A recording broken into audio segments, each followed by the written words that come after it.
It is 5 o'clock. I'm going to call the meeting to order. I'm Crystal Edwards, Superintendent.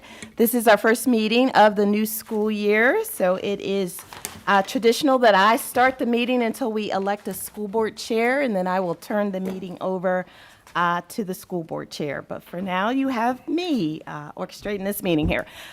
First order of business is approval of the agenda. We have a motion? I move that.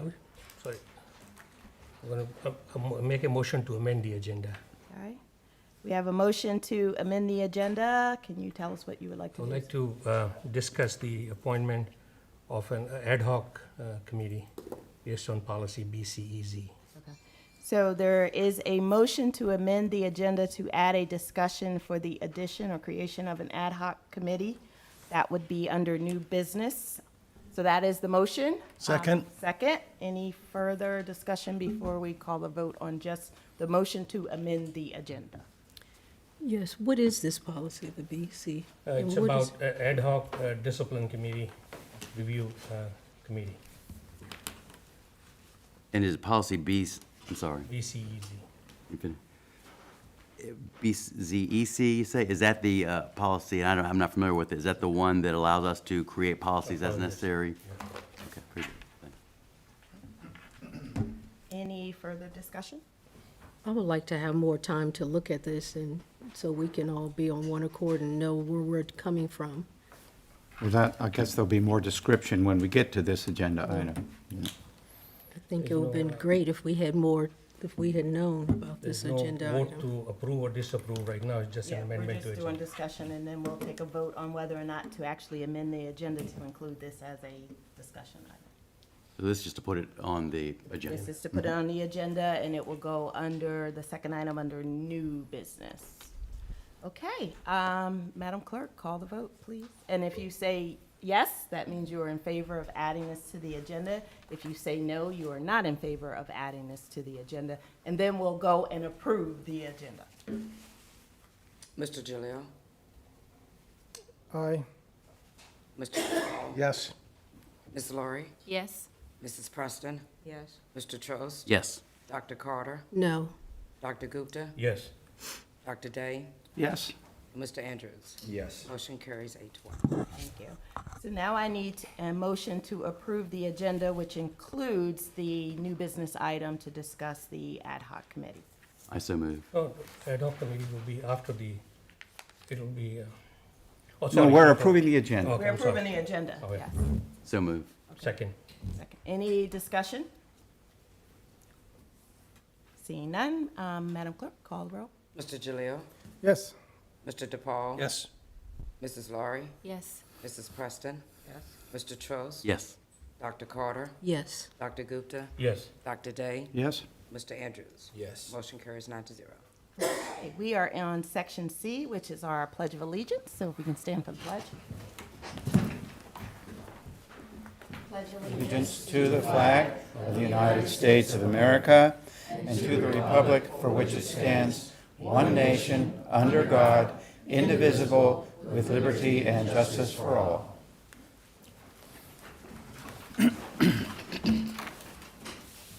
Okay, that brings us to section D, which is our reorg items. The first item would be the election of a school board chair.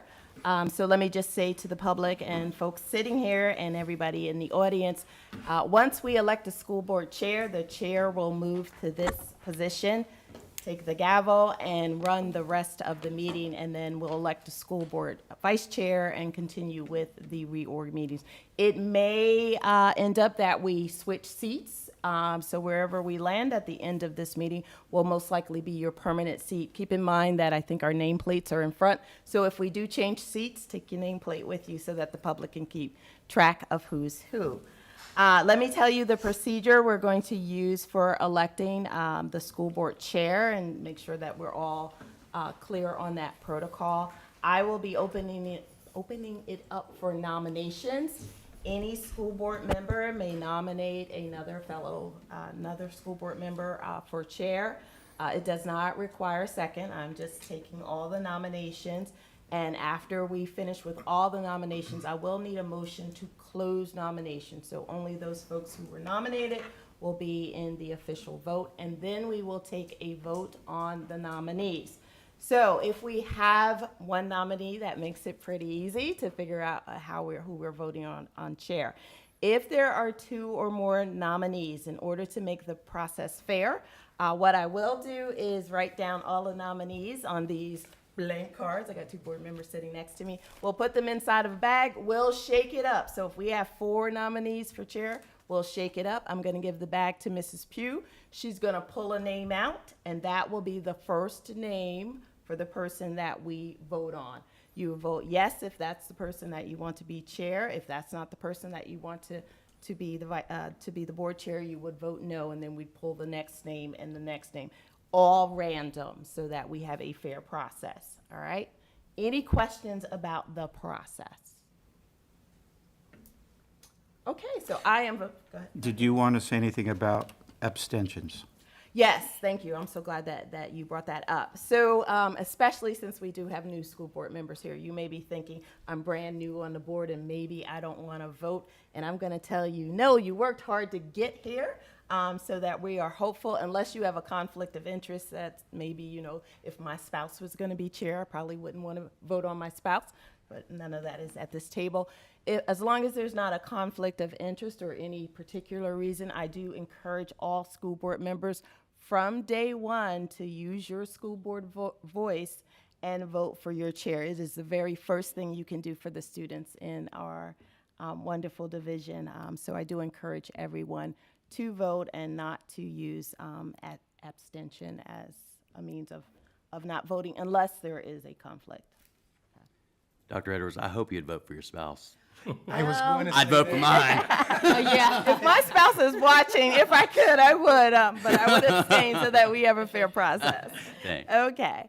All right. So any school board member can nominate someone. Please wait until at least I get your attention and acknowledge you, and then I'll make sure that I write down the names. And I am officially opening it up for nominations for school board chair for the 2023-24 school year. It's a one-year nomination.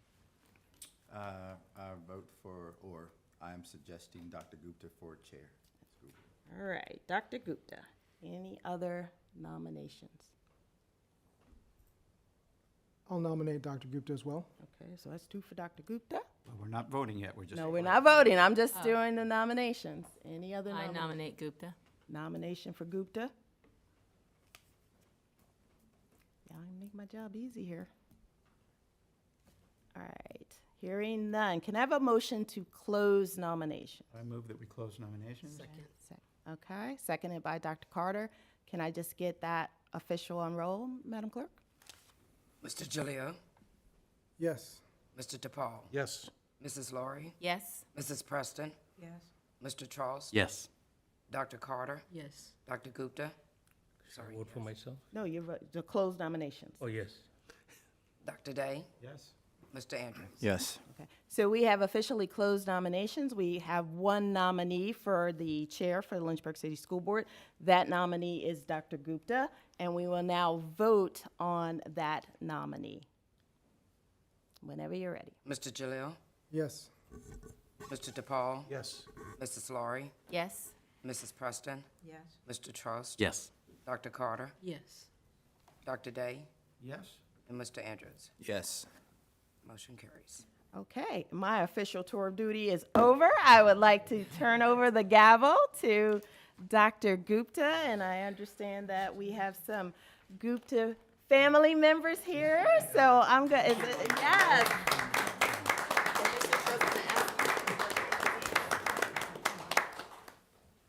So I'm actually gonna let, is this your mom? Yes, I'm an adopted kid, believe it or not. Yeah, I'm gonna let her have the What's honor that? of awarding him Oh, the gavel. very nice. Congratulations, my friend.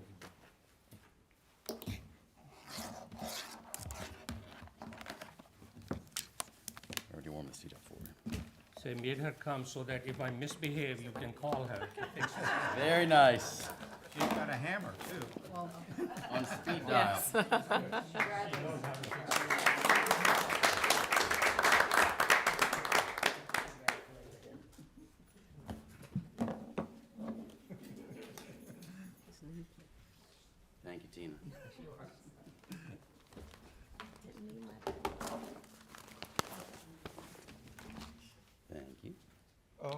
took the whole pedestal.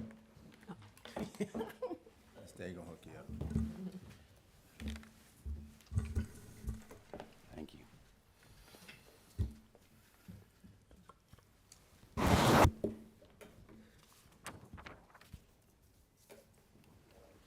Your meeting, sir. Thank you, Dr. Edwards. Thank you, board members, and I appreciate your trust in me, and I hope I will not let you down. Having said that, let's move to item D2, which is school board vice chair election. So the floor is open for nominations. Yes, I nominate Mr. Gloria Preston for vice chair. Ms. Preston for vice chair. One nomination. I nominate Dr. Day for vice chair. Dr. Day for vice chair. I nominate Dr. Day for vice chair. Dr. Day for vice chair. Any other nominations? So hearing none, I'm assuming, is there a motion to close the nomination? I move that we close. Mr. DePaul, Second. Dr. Carter? Madam Clerk, would you please call the roll? Mr. G- This is to close now. This is to close. Nominations. Mr. Jaleo, Yes. Mr. DePaul. Yes. Mrs. Laurie, Yes. Mrs. Preston, Dr. Gupta, Yes. Dr. Day. Yes. Excuse me, Dr. Day, Dr. Carter, Yes. Mr. Trost, Yes. Mr. Andrews. Yes. Motion carries. Now, in terms of voting, instead of going through the box, I was going to go through each one of you, and you have two nominees, Ms. Preston and Dr. Day. The board clerk can keep the tally of the votes as we go from the first board member to the last board member. So I'll call the clerk to please call the roll. We are voting on Mrs. Preston. Ms. Preston or Mr. Day. They can Okay. tell either one of the names of their choice. Mr. Jaleo, Mr. Day. Mr. DePaul, Dr. Day? Mrs. Laurie, Dr. Day? Mrs. Preston, Abstain. Dr. Gupta, Dr. Day. Dr. Carter, Mrs. Preston. Mr. Trost, Dr. Day. Mr. Andrews, Mrs. Preston? and Dr. Day. Discussion. Would you please tell the board what the tally is? 5, Dr. Day. And 3, Ms. Preston, 1 abstain. The motion carries for Dr. Day to be Motion vice carries. chair. Dr. Day is the vice chair, so should we switch seats? Yeah. Wait, we may have to just make sure that's accurate. Dr. Day, did you abstain? Yes. And Ms. Preston? Technically, I never said anything. I'm sorry, I thought you Okay. had Okay. So we I'm got sorry. 7 votes. Okay. 5 to 2. 5 to 2. Okay. Motion carries 5 to 2. Congratulations, Dr. Day. I think we'll be switching seats. That's where the vice chair usually sits, over in that seat. So do we switch? You and I chairs? Is that switch? all right? Okay. And then we usually play musical chairs. Later on. And we just swap. We From the were- veteran Gloria and I were on staff that side, down and you're on this to side. I like being on this side. On the next meeting. And Mrs. Edwards, what if I still can't get into docs? Just use the paper? Yeah. Okay, You have a paper copy? yes. They shouldn't stay there. Right. I like the electricity. Oh, you're right. I think so. Right, there's definitely right. benefit. You want to bring that up? Now we're going to the second page. tool. Next page here. Yes. Sharon brings up a good thing about How seniority. about we'll do it next time? It'll take the meeting time right now. Yeah, 'cause Anthony should be up when Gloria. All the nameplates, these seats you got are temporary seats, so next meeting, based on seniority, the members will be moved around. If you do it right now by swapping nameplates and everything else, we'll eat up another 7, 8 chaos. minutes of the meeting time. Thank you. So I hope you don't mind staying where you are. And so the item D3 is appointment of board clerk and deputy clerk. Madam. Yes, so this is an item that we do each year to reappoint, even though they are employees, Tina Day, who is the clerk of the board, and Carrie Cole, who is an executive assistant in the superintendent's office. She serves under Dr. Wodaka and Mrs. Pugh, but she also serves as your deputy clerk, so they have to be appointed each year. There's a motion to appoint clerk and deputy clerk. I move that we appoint Tina Day clerk and Carrie Cole deputy clerk. Nice. Second. Nominations are closed. Do we need to vote on close? We need to vote on everything. Madam Clerk will call the closure of nominations. Mr. Jalil, Yes. Mr. DePaul, Yes. Mrs. Laurie, Yes. Dr. Day, Yes? Dr. Gupta, Yes. Dr. Carter, Yes. Mr. Trost, Yes. Mrs. Preston, Yes. and Mr. Andrews. Yes. Motion carries, You know, 9-0. normally we discuss, and I'm gonna say, Ms. Day, you are a blessing to the school board. You work so hard behind the scenes, so any amount of compensation is not for the amount of work you put in. And any other board member is free to comment at this time if they like to. The short time that I've been here, I've nagged her to death, and she's been so kind. So thank you, Tina. If I don't know, I will find the answer out. So, Madam Clerk, would you please call the vote? Mr. Jalil, We voted. yeah. We already voted. We're on D4. Or D4? I thought we just voted for the motion to close. Nope. All right, we move to D4, appointment of agent and deputy agent. Okay. So the agent and the deputy agent are required for fiscal responsibilities. So the agent would be Ms. Karen Capazzi, who is right there, our Chief Financial Officer. And the deputy agent is sitting right next to her, and that is Dr. Reed Woodica, Deputy Superintendent. Hard decision. There are no other nominations, we're just appointing. This is official reorg business. I move that we appoint Karen Capazzi as agent and Reed Wartica as deputy I agent. second. Dr. Day now, and Mr. Andrews seconded the motion. Madam Clerk, would you please call the Mr. Jalil, Yes. Mr. DePaul, Yes. Mrs. Laurie, Yes. Dr. Day, Yes? Dr. Gupta, Yes. Dr. Carter, Yes. Mr. Trost, Yes. Mrs. Preston, Yes. Mr. Andrews. Yes. Motion carries 9-0. Appointment of designee of division superintendent. Yep, so again, each year I have to appoint a designee in case I am unable to attend the meeting or I'm unable to attend a meeting, and my designee is Deputy Superintendent Amy Pugh. Madam Clerk, would you please call, oh, we need a motion, I'm sorry, motion. Yep. Yeah, so I move we appoint Amy Pugh as the designee for deputy superintendent. I second. Ms. Preston seconded, Dr. Day. Motion. Would you please call the roll? Mr. Jalil, Yes. Mr. DePaul. Yes. Ms. Laurie, Yes. Dr. Day, Yes? Dr. Gupta, Yes. Dr. Carter, Yes. Mr. Trost. Yes. Mrs. Preston, Yes. and Mr. Andrews. Yes. Motion carries 9-0. Dates, meeting time, and location of school board meetings. Absolutely. So one of our first actions is to approve the calendar for school board meetings and school board work sessions, which is what you have in front of you. That does not mean that we can't edit location, time, or date if needed. It just gives us a calendar that we can begin planning for. And there could be a special meeting call on top of these meetings. Absolutely. So, with following the guidelines for due notice. So, Yes, and just for new school board members, we typically give about 48 hours of a meeting notice, a special ad hoc meeting or a special meeting. If we can't give notice within 48 hours, that's okay, but when we talk about what the meeting is about, if we have to have an emergency meeting, we just need to let the public know. Madam Clerk, would you please, is there a motion? Move to approve. Go ahead. The only date I would suggest that we go ahead and change is the January 24th, to do that the 2nd and 4th, if no one has a problem with that. Which date, that's for what meeting? For January 2024, So you're talking about the work session meeting or the The regular both. meeting? both of those. It'll avoid being right behind two holidays, New Year's and Martin Luther King Day.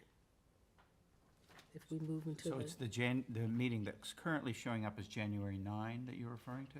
is that 2024? Mhm. Okay, well, And we're January fine. 30th. Okay. is the second. All right, well, I'm sorry, okay, well, You good? So do you have a suggested no, change? that was it. So you're just suggesting that we change those, but you don't have a No, suggestion on well, what we're changing just keep to? it just as it is. She realized it was an error. It was already Yes, changed. it's already changed. Okay, okay, all right. Is there a motion to approve this? Motion. Mr. DePaul, Second. Dr. Carter. Madam Clerk, would you please call the roll? Mr. Jalil, Abstain. Mr. DePaul, Yes. Mrs. Laurie, Yes. Dr. Day, Yes? Dr. Gupta, Yes. Dr. Carter, Yes. Mr. Trost, Yes. Mrs. Preston, Yes. Mr. Andrews. Yes. Motion carries 8-1. One's abstained. My computer is misbehaving. School Board Committee and Liaison Assignment Discussion. Dr. Yep. Edwards. So these are the existing school board committees, the Finance and Facilities, Legislative Advocacy, and Community Relations, as well as the existing governing boards for Laurel, Central Virginia Gov School, and the STEM Academy, and our community groups, Ed Foundation, Beacon of Hope, Partners in Education. I'm not sure if the Education Task Force is still active, but it is there. So these are the current committees. That does not preclude the board from adding committees or changing committees. It's just these are the tentative dates for the current committees. So is this an action item, or are we just, is this just for information purposes? I believe this one is for discussion. Discussion. So we will, at our next meeting, which is the work session, we will be talking in more detail about each of these committees and what is involved, what their duties are, and so forth. Absolutely. But the structure of these committees, as you're saying, is in influx right now, so more detailed discussion will happen in our work session. Right. So that's why we are not moving ahead with the date vote on. Thank you for clarification. Now, there will be one change going to follow this year is, I have noticed the vice chair just sits there and the board chair just runs the meeting from beginning till end. So I've talked to Dr. Day, and he has kindly agreed to take care of the public comments and the board reports. So at least we'll be working together instead of me just running the meeting. So I'll pass on to Dr. Day for public comments, please. Okay, well, we're now at the public comment period. Madam Clerk, how many people have signed up for public comments? We have no sign-ups for public comments, but we do have one voicemail. Okay, so we have a voicemail, all right, no in-person public comment. Correct. So I guess we'll go ahead and listen to the voicemail You then. want to give the Identify the preamble, oh, there's a preamble about Yeah, the there's a code whole- section requires. now, okay, so let me ask a procedural, is it obligated to read the entire thing, or What she can I has give on a the summary? sheet. Not all that. I see what you're Oh, looking you for. have a summary Yes. here. Okay. We just got this assignment 15 minutes ago, so we are learning the ropes. Yes. Great. We're all students here. All right. Individuals wishing to address the school board should provide the following information before the start of the school board meeting. Oh, well, maybe this is just explaining the form here. There's a chart here where people would sign up to speak to the board. Persons appearing before the school board will not be allowed to campaign for public office or promote private business ventures, and should not use profanity or vulgar language or gestures, make comments about a public official or an employee that are not related to their official duties. This is continuing with the list of what you should not do. Engage in behavior that disrupts the meeting or intimidates others, or address the school board on issues that do not concern the services, policies, role, and/or responsibilities of the school board. Individual speakers shall limit their comments to 3 minutes. A speaker representing a group shall limit their comments to 5 minutes. The representative shall identify the group at the beginning of their presentation. A group may have no more than one spokesperson. The total allotted time for public comments at school board meetings is 30 minutes. Public comments are reserved for the public to provide input. The board does not respond to comments, answer questions, or otherwise engage in discussion at this time. And if I may, I might just point out for the for the public's benefits, what I just read is part of the full policy on public comments at board meetings. The policy is identified BDDHZ, and you can find that on board docs if you want to read the full thing. It's also written out in the detailed copy of the agenda for this evening's meeting, if you want to read it again there. So I'm just making sure the public has access to the full policy statement. Madam Clerk, good call. And now, Hello, this is Michael Vary on behalf of my wife Elizabeth Vary to address the Lynchburg City School Board with the following. Allegiance to one nation under God. Please consider these comments from engaged parents to further partner and build upon the improvements being made in Lynchburg City Schools, LCS, education. Bullets are the following. Continue supporting classroom educator pay increases, increase security resources, increase volunteerism of parents or guardians to monitor halls and support programs and activities, audit security drills to improve training, continue supporting educators' flexibility with providing up to full credit for past due schoolwork as an effort to hone in student performance from past pandemic gaps and lack of in-class instruction. Add a signature authority from subject matter educator for a student to schedule a class if prior prerequisite performance would be questionable. Increase day allowance for dropping or adding a class. Require the classroom educator coordinate with respective guidance counselor to engage student and parents when a student's real-time grade falls below a C, and further coordinate with a Beacon of Hope for tutoring as applicable. Increase outreach for partnering with local colleges, the education departments, and businesses to enhance Beacon of Hope tutoring volunteers. Per Freedom of Information Act, provide parents and student body with academic performance statistics by educator. Also provide by grade level versus pre-pandemic, pandemic, and post-pandemic performance. Step up the physical education programs by providing comprehensive introduction of basic skills to the various sports and recreational programs. Coordinate with area military veterans organizations to lead the morning Pledge of Allegiance, then offer a moment of silence for personal observances and/or prayer. Require all students to be involved with a sport, namely interscholastic or intramural, or music, art, club activity, and volunteer groups in order to engage student behavior outside of classroom. Offer activity bus to support these functions. Michael Vary, PE, and Elizabeth M. Vary, USMC veteran, proud parents of 3 daughters schooling through LCS, Lynchburg, Virginia, USA. Carbon copy to Governor Glenn Youngkin, State Senator Mark Peake, Delegate Kathy Byron, Sterling I. Wilder for Ward 2, Marty Misjuns at large, and Mary Jane Dolan, Beacon of Hope. Thank you. That's all we got. that concludes public comment. Thank you, Dr. Day. Item F1, May 2023 revenue expenditures and health insurance summary, Dr. Edwards. Okay, yes. So for new board members, this is a standing item on our agenda, the finance report. It is always 2 months behind, so you'll have a completed May month. June is in the process of being finalized, so we'll see June's statements on the next school board agenda.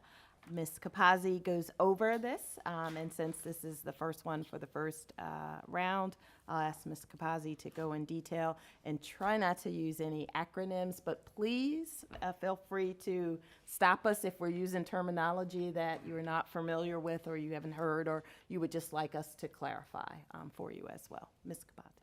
Okay, so you see on your agenda there that there are 3 attachments. The monthly Board of Education report is the main report that will give you our adopted budget, the prior year encumbrances that have rolled forward, any deferred revenue, and then Dr. Day, you had commented on the donations before. You can see them there now as far as in May. That gives us our adjusted budget for the 22-23 school year. It is a comparison below of the revenue and expenditures from the same time frame, May of 23 to May of 22. Our health insurance reserve is kept over at the city. That amount has not changed. The school board has elected, at least in the time that I have been here, not to utilize that. The health insurance summary, this is our beginning balance as far as what our monies were to put forth towards the bills. So our receipts and our disbursements, our receipts are the money that we're collecting, either the employer portion or the employee portion, and the the disbursements are the bills that are paid out. So you can see as far as our monthly total, over on the right, it has a year-to-date total. The amount in blue is, again, that comparison of the same time frame, but from the 22 school year. And the amount in green is just those year-to-dates from over on the right, just in showing year-to-date 21-22 to year-to-date 22-23, as far as how we're doing on that. So you can see it down in that green, where in 21-22, we were in a deficit position at this time last year, and at the end of May for this year, we are still in the black at $173,000 remaining. So the other two reports, the revenue report and the expenditure report, these were requested formats from previous board members. So when you do get to the July 25th meeting and you re-elect your chair for the Finance Facilities Committee, if you have any input or anything that you'd like to see, please let that person know, and we'll figure out how to report that out to everyone in a way that makes sense to you. So regarding the expenditures are only for this year. They are separated into personnel and non-personnel expenses. You can see the budget, any transactions, and this is again through the end of May, any transactions that had happened from the beginning of the year until then, the percentage of the total budget, as far as that goes, any encumbrances that are still pending payment, and then what is left remaining in that budget line as far as the expenses go. On the revenue report, it is a last year to this year comparison of our revenues. You can see exactly how much was budgeted from each line. You can see the transactions that have taken place, which is the revenues that we have received, and the balance. The balance typically is money that we're still waiting to receive. So when you look at that, like the very first example on the sales tax, it has a negative balance because that is money that we've received, but nothing was budgeted there. It was all budgeted under sales tax receipts as a whole. But just so that you know, it's not that we've lost any money. It's because the budget line item was a zero to begin with. It tells you the percentage of the amount budgeted that we've received as far as the revenues go. Does anybody have any questions on any of that for now? I don't have a question, but I have a comment. Yes. And I'm echoing something you just said, that you explained that the two BOE reports are in a format that had been requested of you by board members in the past. Mm-hmm. So I just would like to suggest to all the board members that we consider whether this organization of the monthly reports is the most useful to us or not. If we want a different format, we could ask for that. If we think there's information here that's of no use at all, then we don't want to ask Karen to spend time assembling it for us.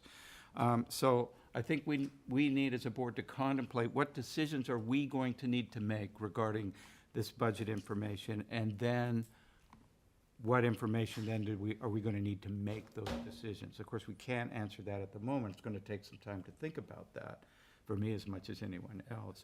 But we'd like to make what Karen and Reed have to put together to deliver to us as efficient for them as possible, and have the information that we get as useful for us as possible. So I'm just asking all of us to think about that in preparation for. Yes, that's a great point. We can do more detailed discussion during our work Right, session. right. This is an informational item, right? No action is needed? Yeah, this is a regular finance report.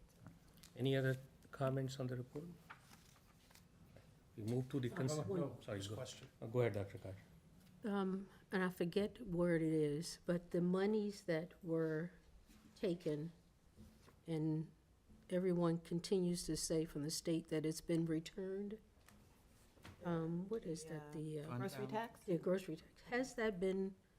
for the current school year? yes. The 815. I heard that it's still hasn't been in the school's budgets as So we have it, Dr. Carter, if you look on that revenue report, so we have it marked as the re-benchmarking hold harmless. I believe that was the amount that you're talking about? Or Okay, no, I'm sorry, yeah. grocery tax hold harmless. yeah. It's at the very bottom, so you can Okay. see that we are showing an available budget balance because as far as the transactions, we do not have any monies that were allocated or indicated that that's what it was. So, correct. We don't show that we've received that money. Also, I have another question is, and I don't know whether this is the appropriate time, but the city council appropriates or gives us 39% of our budget. And of the $109, $39 million dollars. Well, that's a little underestimate. But the 70 million, are they legally allowed to allocate that into the categories? Or is that something that we can look into? Are they legally allowed to do or classify that as the way they want to? Or can we, is that somewhere that we can challenge that? You have a lawyer sitting beside you, but I don't have one. But I think we can certainly ask our school board attorney to put some light on that question. I can speak to that because at the time that we were developing the budget, that question did come up a couple times, particularly before they took vote and everything. And all indications from what I've talked to with our school board attorney, the answer was yes, they are the appropriating body. So that is why we had to, remember when we made some adjustments in those categories, we had to take that back to city council for approval to move money from the admin category to the instruction category because they are the appropriating body and they are using the categorical funding model to do that. All 100% of it? That I've asked that question several times and received the same answer. Thank you, Okay. Good question. Any other comments on? Dr. Any Sinha. Thank you. The next item is consent agenda. What's the pleasure of the board? Would you like to take any item out of it? I make a motion that we suspend the full reading of the minutes for the past 3 meetings but keep open for any questions or comments to amend those minutes. Usually we don't read. Oh, super. We rely on the members to peruse them in advance of the meeting. Yeah. That's- Although it would take a considerable chunk of time. Yes. Your motion carries. Yeah, with the motion- That's why I say your motion is done. And so is there a motion to approve the consent agenda? May I make one more comment first? This similar situation obtains to the 3 religious exemptions. We typically have not reviewed those in detail.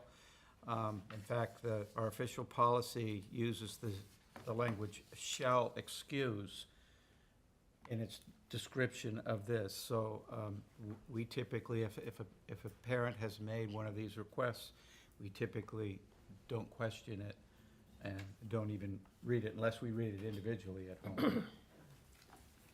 Yes, Dr. Carter. The human resource report, that's, it looks great. Is that because all of the contracts were delayed in being sent out, or we're gonna look for, will it be more resignations next time? Well, please don't say I that. But generally, this is, Well, we're making every effort to retain our people and keep them and obviously recruit for the vacancy. So I will say kudos to the HR department. They have been working tirelessly to make sure that we got contracts out. Contracts were delayed for multiple reasons because even though we've approved a budget, we still don't have a state budget, so it is a tentative budget, and we were waiting for both state and city council. But contracts have gone out. Staff have been extremely patient while we're working through some kinks with our electronic contract system and some changes that need to be made. But I'm hopeful that we will see less and less on the resignations. And actively fulfill some of the open positions. Later on the agenda, Ms. Shepherd will be here to talk about some of the strategies that we're going to use or propose to use to recruit retain and incentivize being an excellent teacher here in Lynchburg City Schools. Is there a motion to approve the consent agenda? Well, one more. Go ahead, Dr. Carter. This is the first time I think I've ever seen transfers. Yes, that is something that we are adding just because we value when staff want to move up into a new position, get promoted to a new position, or you know, as in the case of some of our assistant principals applying for and earning the spot as principal, we are trying to show the movement within the division, which really showcases, kind of goes back to some of the stuff that we talked about in do we have an upboarding opportunities, and we are looking at ways so that folks get opportunities to move from one job to the next, and have that promotion ability as they gain more skills and everything. Were some of our transfers also the result of the changes that had to be made because of the budget cuts? Yeah, there were, particularly in this building, there were, and I don't know that they're on here. Yep, they are on here. Yes. Some of those transfers were due to reduction in force, so positions that we eliminated in response to the budget cuts, particularly in the admin area. And what we did with our employees was have conversations with them and offer them the opportunity to transfer into another position for which they were certified qualified for, and we worked with them to do that. Some were absolute rifts too. So. Go ahead, Dr. Carter. And hopefully they were all promotions and not demotions For the transfers, especially the ones that were in this building because of the budget cuts. well, when it, Lateral moves or. as much as possible, but I mean, if a position was cut and there's no other position that is equivalent to that, then it's impossible to promote into something, so. Thank you. Any other comments? Motion to approve the consent agenda? I so move. Second. Mr. Trost, Dr. Carter, second. Madam Clerk, would you please call the roll? Mr. Gilio, Yes. Mr. DePaul, Yes. Mrs. Laurie, Yes? Dr. Day, Yes? Dr. Gupta, Yes. Dr. Carter, Yes. Mr. Trost, Yes. Mrs. Preston, Yes. and Mr. Andrews. Yes. Motion carries 9-0. Thank you. Next item is school board member reports. That's another item which will be run by Dr. Day. So, what we typically do here is have each of the board members that chair these subcommittees or liaison groups give a report, and since for this year we have not assigned those people yet, what I'm going to do is ask the chairpersons or designees from last year, if they are still on the board, if they have anything to report. And so that will start with the governor's school. You were the representative for the I governor's. have nothing to report. Okay. Dr. Carter, what about the Laurel Regional School? Laurel, no. Okay. How about the STEM Academy? Yes, the STEM Academy, we're still meeting, and in fact, we've had 2 meetings and haven't been able to pass the budget, not due to lack of Mrs. Cash trying to do that, to make sure that the STEM budget is passed. Twice, there wasn't a quorum. So now we're asking everyone to send in the best times to meet so we can get that to you. She's trying. Okay. The last year's chair of the Finance and Facilities Committee was Dr. Sinha, who is no longer on the board. So I don't know that that committee has Mr. anything to Andrews. report unless, I think. Mr. Andrews was on the committee. Yeah, we have nothing to report though. Yeah, that's right. in And the I was an budget. alternate, Yeah. so, Yeah. everyone just heaved a sigh of relief at the end of the year. So that's it. How about legislative advocacy and community relations, No, Dr. there's Carter again? nothing to report. Okay, Partners in Education, Mr. Preston. Ms. Preston. The Ed Foundation, Working on getting a meeting arranged. We decided to wait till after the new board members have All in been place. seated to get the next meeting, but it's in the works.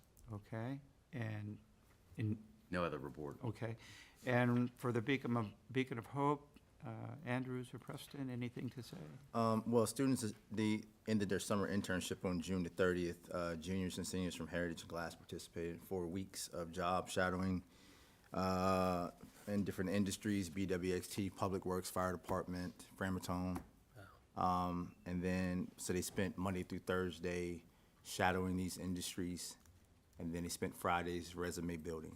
And so that ended, like I said, June 30th. So I think they had a really good turnout as far as students. They had over 100 people participate. This was their second time doing it. So I think Beacon of Hope was only going to get more participation in the future. So I'm excited to see what they're going to do. Yeah. Anybody? Go ahead, I'm sorry. Going back to the STEM Academy, there are a lot of questions the counselors are asking about the application process, and that's also part of our agenda to address that. So as soon as we meet, then she'll be reaching out to the school counselors. Very good. Yes, Mr. Strauss. Question for Anthony. Yeah. For the shadowing, were you providing city bus or public transportation? So, yeah, we were providing a school bus. Yeah. I thought I saw that through the day, and I saw the children being dropped off at different organizations Yep. downtown. Also, I think of one of the construction companies. Yeah. Fantastic program. And the industries that signed up, they gave the kids a stipend. So Fantastic. they got paid a little bit of money for participating in the program. So Well, I saw the kids jumping off the bus, hard hats on, and looked like they were really engaged and enjoying the process. It Yeah. was very, very well done. Yep. Thank you, Dr. Day. Next item I is comprehensive strategic plan. Dr. Edwards? Okay, so just for new school board members, we have a 5-year comprehensive strategic plan, which will end in June or 2024. So we will begin the process of starting up a new plan, but every month we have an item from our comprehensive strategic plan on the board agenda. The facilities master plan has been the big topic that we have had for several months. And we will continue that. So that is on the agenda. Just for a little bit of history, the facilities master plan started two years ago, I believe, with the consultation with Dominion 7, who did the evaluation for our facilities, particularly our elementary facilities. They did a conditions assessment looking at everything, HVAC, the structures of the building, the age, and so on and so forth. That was part one of the plan. Part two was to have an educational consultant come out now and look at our educational programs, our demographics, how we zone kids, and all the program offerings. So that was MGT Consultants, and they have completed their work. Then we were going to get to this point where we would narrow it down to some scenarios, and I'm using the word scenarios rather than recommendations because we are not at recommendation spot yet, but we are looking at scenarios that they developed from multitudes of meetings. So you remember we had several community conversations last year at the various schools. We had more community conversations at various schools this year that MGT led. We had a survey. We met with individual community groups and also got information from there. I do believe as board members, you all might have met with MGT. City council members also met with MGT so that we can get this, take everybody's feedback and narrow it into scenarios.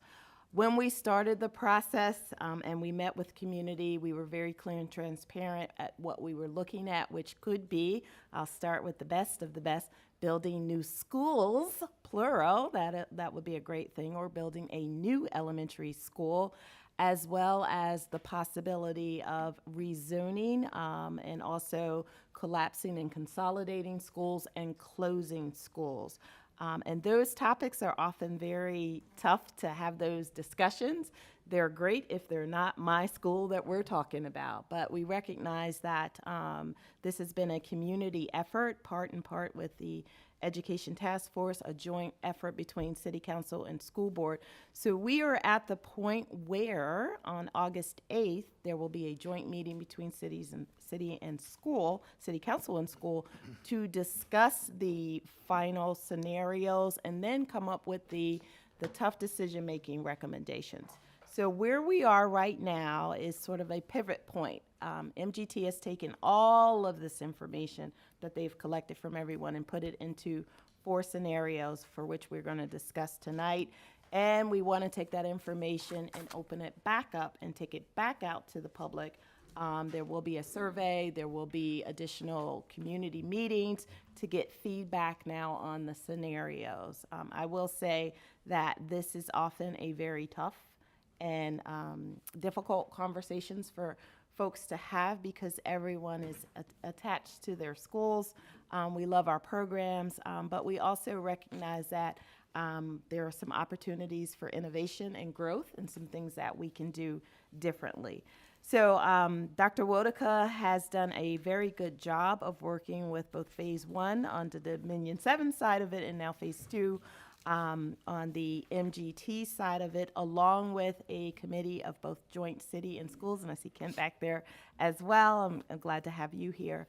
So what we're going to just briefly share with you all and share with our public are those 4 scenarios that MGT has compiled, as well as, more importantly, what are the next steps. So I really want to make sure that the board understands and the public as well. So I'm going to turn it over to Dr. Wotica. Thank you, Dr. Edwards, and good evening, members of the board. I want to acknowledge my friend and colleague in the back of the room, Kent White, who, if you don't know Kent, Kent is the city's Director of Community Development, as well as the acting assistant city manager and the acting Parks and Rec director. So he's a busy guy right now, and so he's been my partner on this project from the city and has been a good friend and colleague for many years. And so, as Dr. Edwards said, I want to give a little bit more information about process as well as we've gone through this process. So, Dr. Edwards mentioned that we had an original analysis of our building conditions, I guess starting 2 years ago, with the architecture firm Dominion 7, and a number of things they found. One of them was that a number of our elementary schools have some capacity in them. So we are utilizing about 80% of our capacity. Now, you might say, why don't you want to be at 100% all the time? But as you can imagine, running a school with 100% capacity all the time would be nearly impossible. So part of our goal in this process is to identify, number one, how do we best utilize our buildings with a goal of sort of being around 85 to 90% of our buildings being used? And then how do we use our buildings in a way that is most instructionally appropriate for the needs of our students today? And so that's been really the focus of the last 6 months or so with MGT of America. So we have said, as Dr. Edwards said from all along, that all paths are sort of on the table. From new schools, renovated schools, potentially school closures or consolidation. We have, I think, been exceptionally engaged with the community through this process. We've done lots and lots of community meetings, lots of feedback, lots of opportunities for folks to give their perspective. We will continue that as we continue that process. We want to make sure this is an important dialogue as we continue forward. And while building condition is an important part of these decision-making processes, what's also very important is a number of other critical factors that we think about. So understanding the critical role that buildings play in the neighborhood where they've been oftentimes for many decades. Understanding how changing our portfolio of schools might impact our transportation network and how we can be more efficient with our transportation network, and so forth. So when we started this process in February, we really started thinking about the development of a master plan in terms of let's take a look at what we have, but also let's take a robust and comprehensive systematic review, looking at data, looking at feedback from our community and understanding where we might be. So a couple of, as we've been in the second part of the process, a couple of just statistics I'll share with you, is that we completed a community-wide survey. We had about 1,600 responses from our community. We met, the consultant met with 30 plus community groups from a very wide array of perspectives, right? So everyone from the Conservative Parents of Lynchburg to the LYH Queer Town Hall, which are 2 groups that routinely address this board, and we've also held a number of community meetings as well. And so we think we've been hopefully very inclusive, hopefully very open, and we'll continue to do that as well. From here, the point where we are is that MGT has developed 4 scenarios. And our new board members joined us at a very pivotal time, so we want to provide a little bit more background. But what we will provide, you receive this weekend, just a briefing on what the scenarios might be. I've also provided you some documents that will be published to the community tomorrow morning. So there are two websites, one that looks like this, and you see there will be a video where that's focused, and one that looks like this. And the main page will share with you a couple of pieces of information. The first is that there are core recommendations that exceed beyond any of the scenarios that may take place. That is that we need to consider rezoning for closer to home. So there are critical zoning assignments, school zoning assignments in our elementary schools that were started in the 1970s that were critical to the integration of our school division. Certainly had those impacts, continues to have those impacts, but also had some other impacts related to the ability for families to access and be a part of their child's education. And so that has made some challenges. And so while we need to continue to ensure that our schools are diverse and representative of our entire community, a recommendation is to transition to a closer to home set of boundaries so that students are a little closer to home. The second is to improve our elementary buildings. We have a number of buildings that do need a significant amount of work. We have gotten behind in our maintenance and management of our buildings, and there's a fair amount of that needs to be done. The third is that the schools should expand pre-K options. There are a number of public and private pre-K options that are out there in the city, but we do know that there are several hundred students each year that apply for spaces in our pre-K programs and don't have access, and as a result have a concern about their ability to receive those services. We think we need to expand CTE to ensure our career and technical education, preparing students to have skills ready for graduation. And the last sort of overarching recommendation is to remove portable classrooms. So in a number of our schools, we have portable classrooms that we might call modular buildings or a learning cottage or whatever euphemism we might want to use, but is an outdoor classroom or an outdoor building that students are in. And when we have a situation where we have sort of more capacity in our buildings than we have students, then we should not have students in portable classrooms.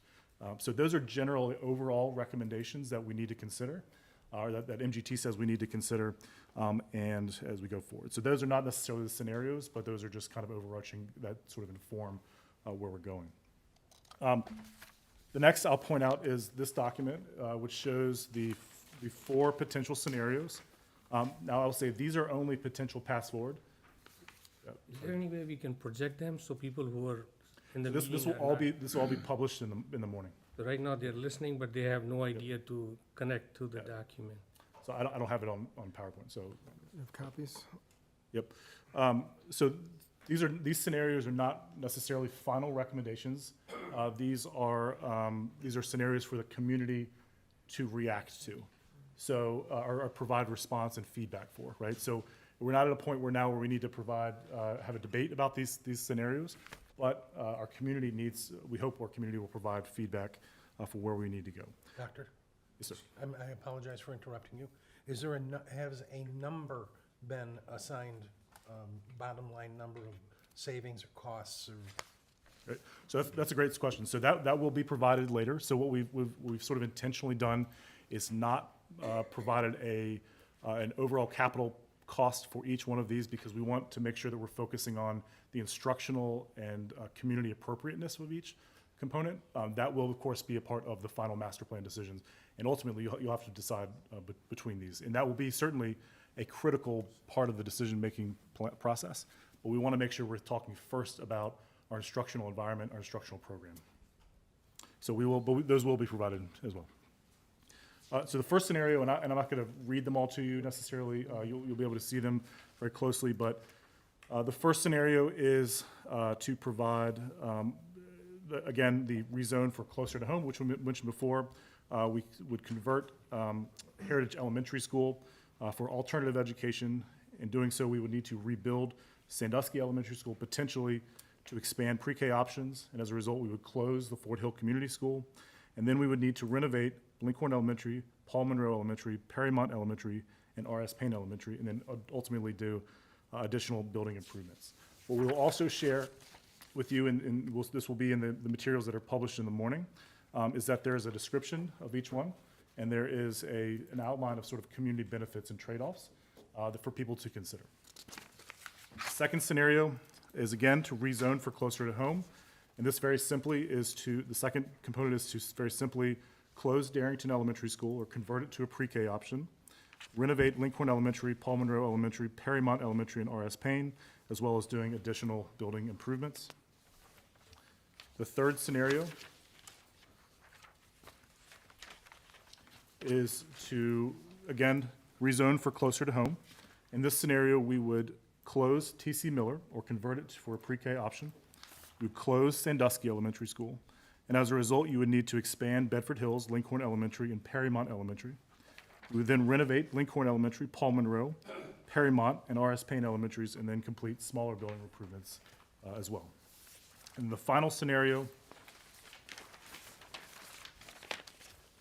would not require a complete rezoning of the city. We would not do the close-to-home zoning, but it would require a number of rezonings in the city as a result of building closures. So we would not do the close-to-home zoning, but we would close or convert Darrington Elementary.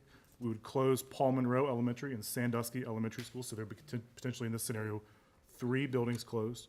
And then you would expand Bedford Hills, Lincoln, and Perrymont Elementary, and renovate Lincoln, Perrymont, and R.S. Payne Elementary School with additional elementary school improvements. So in this document, you'll see a number of pros and cons, a number of outlines of where we are on each one, as well as the changes of building utilization with various decisions. Now, you'll say that here's 4 scenarios, right? Now, there are many, many different ways that we can get to where we need to go as far as building utilization, use of the, ensuring that our instructional environment is as effective as it possibly can be. These are 4 simple, or not simple, but they are 4 scenarios for you to consider. You may choose to go with one of these. You may choose to go with something different. You may choose to go with a hybrid, and that will be based on, hopefully, the discussion that you receive from the community and the feedback that you receive.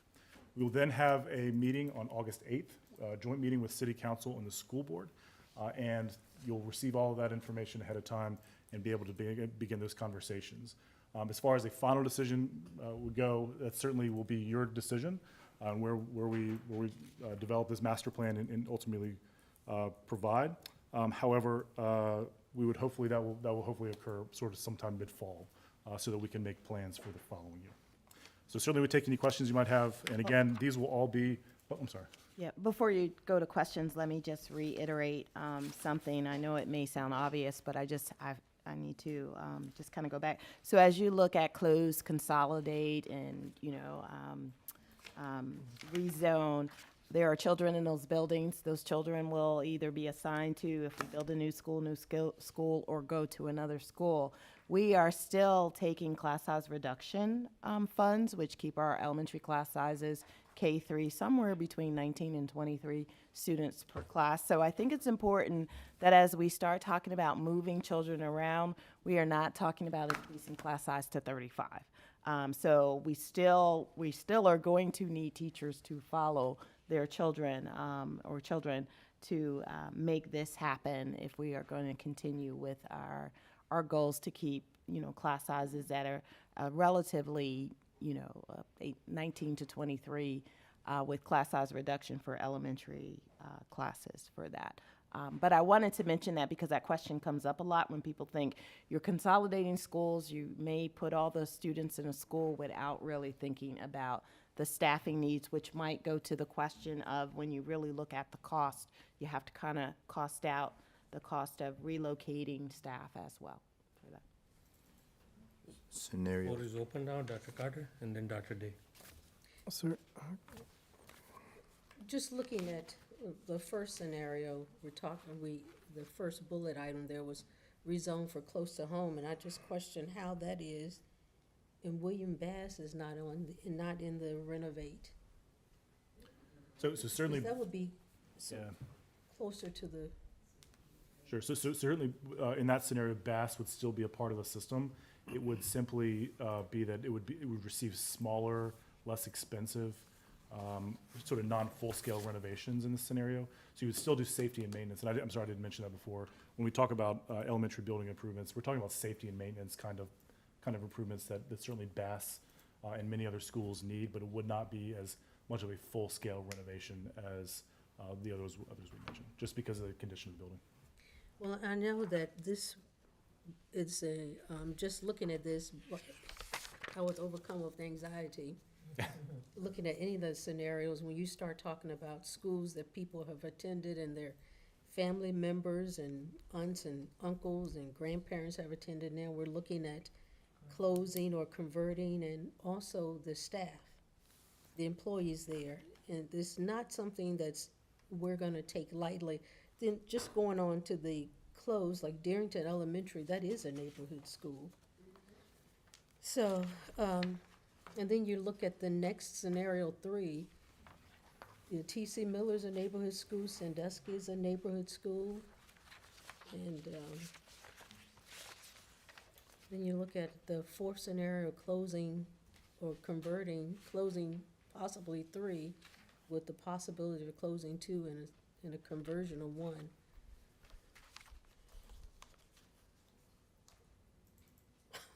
Yes, ma'am. And so we're gonna talk about this, I see these dates for July for this, okay. Yeah. Yes, ma'am, I'm sorry, I've also failed to mention that. So we, in addition to that, we also have, in addition to a public survey that will go out with this information tomorrow, there will be also a number of open house meetings to discuss this with members of the community. There are 4, 3 next week and 1 the following week, for members of our community to engage and have a conversation.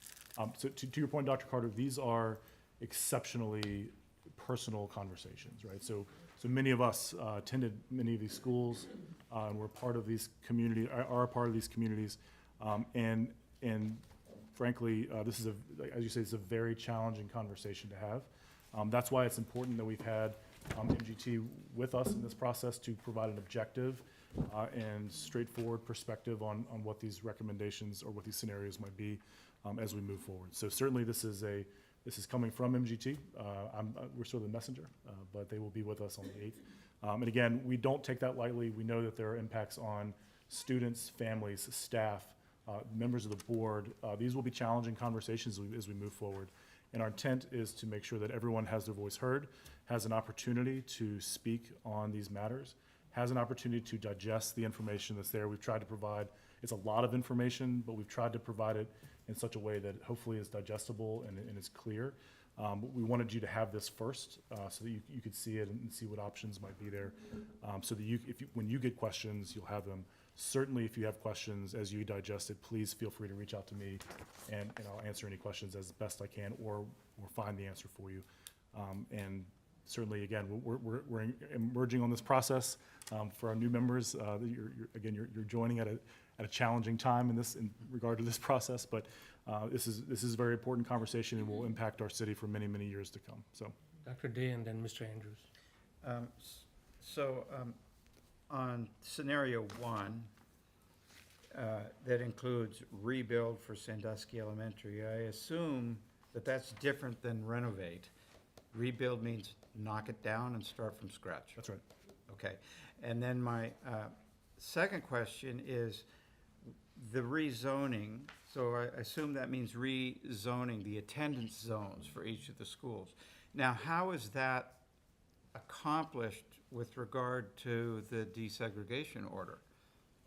So we can still move forward with the rezoning. When we had our green factors and we looked at whether or not it would be favorable for us to petition the courts to see if we can get that deseg order removed, you all recall that that was highly favorable because of the work that we have already done. We're in a good position, and as long as we continue to try to keep that balance in our schools with whatever plans we have, that's still in a good position. One of the challenges that we face right now with moving forward, which originally our plan was, as we did this work, we would also look at moving forward with petitioning the courts, is cost. In order for us to petition the courts, we have to, it's a legal case. And legal is an administrative budget of which I cut. So right now, I'm not in a position to move full steam ahead with the costs that might be associated with the DSEC order. It does not stop us from doing this work that we need to do. But it would have put us in a better position just to remove some things. So are you saying that in order to do a redesign of the attendance zones, we have to petition the court? No. We can do that within the standing desegregation order? Yes, we can, but we would still be under a DSEG order. So would somebody need to review the redesigned attendance zones? We just need to make sure that we're still in compliance with the essence of the. So it's up to us to make sure that as far as we can tell, we're in compliance? Yes. Okay, thank you. Mr. Andrews, Mr. DePaul, and Mr. Zalil, go ahead. Scenario 2 and 3, you converting Darrington and TC Miller to pre-K? Yes, Both schools? as an option, yes.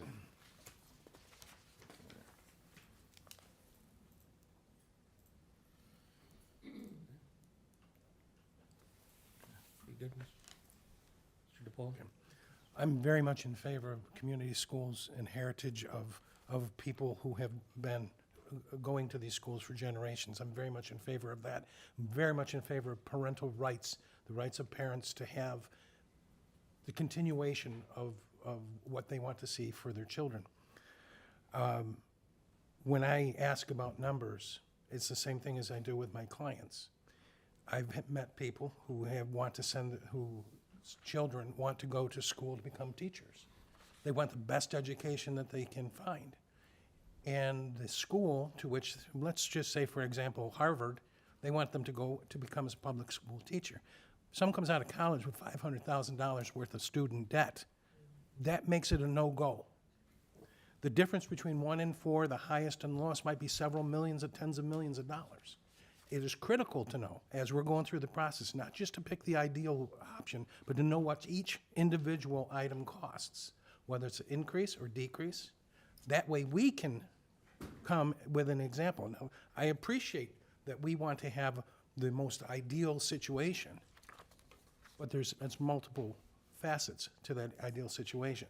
When it comes down to $500,000 for a person to get a 4-year degree and have that debt laden on them, they're never going to pay it back. This is just an example. They're never going to pay it back being a public school teacher. We have to take into account the cost. And I don't want to wait until the very end to say, well, this is going to be an increase. I don't want to wait till the very end. I want to know what it is now so we can incorporate that. So totally agree with you, right? So, and what we published to the community is really much more about, again, those instructional components. When we get to you in August, those will provide as best information as we can. Now, again, I do want to just reiterate that these are not your only 4 options, right? So there may be an opportunity for you to consider other ways to get to where we need to go. There could be hybrids of these, right? So those would be also options there. I think we should just be cautious about saying if this is the lowest cost item, that may not be the best thing to do instructionally. So Don't sell us short. Don't sell us short on that. We have a lot of good minds here. So I just want to say that that's going to be critical. And the sooner we get that, the more we can. I totally agree with you. Yes, sir. Thank you. Mr. Zalil, go ahead. A few things, thank you. What are all the possibilities for the word convert here, the conversions that you could do with the schools? Sure. So lots of different things. So we've talked a lot about pre-K because that was a consistent theme that we've heard from the process, right? So we've heard from lots of different people, both in the surveys and the community groups. Lots of folks talked about pre-K. We've also know that there's concerns about our space with alternative schools. And that would be for students who are not able, for one reason or another, to be maintained in the normal-based schools for disciplinary or other reasons. So that's an option potentially. There could be potentially other office solutions.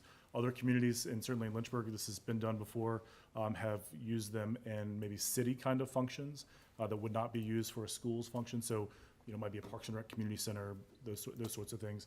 So really, we've talked a lot about pre-K and alternative schools because that's what we do, but there are lots of different options, I think, that could be used for those spaces. And particularly, Dr. Carter mentioned Darrington. We know, it's mentioned twice here.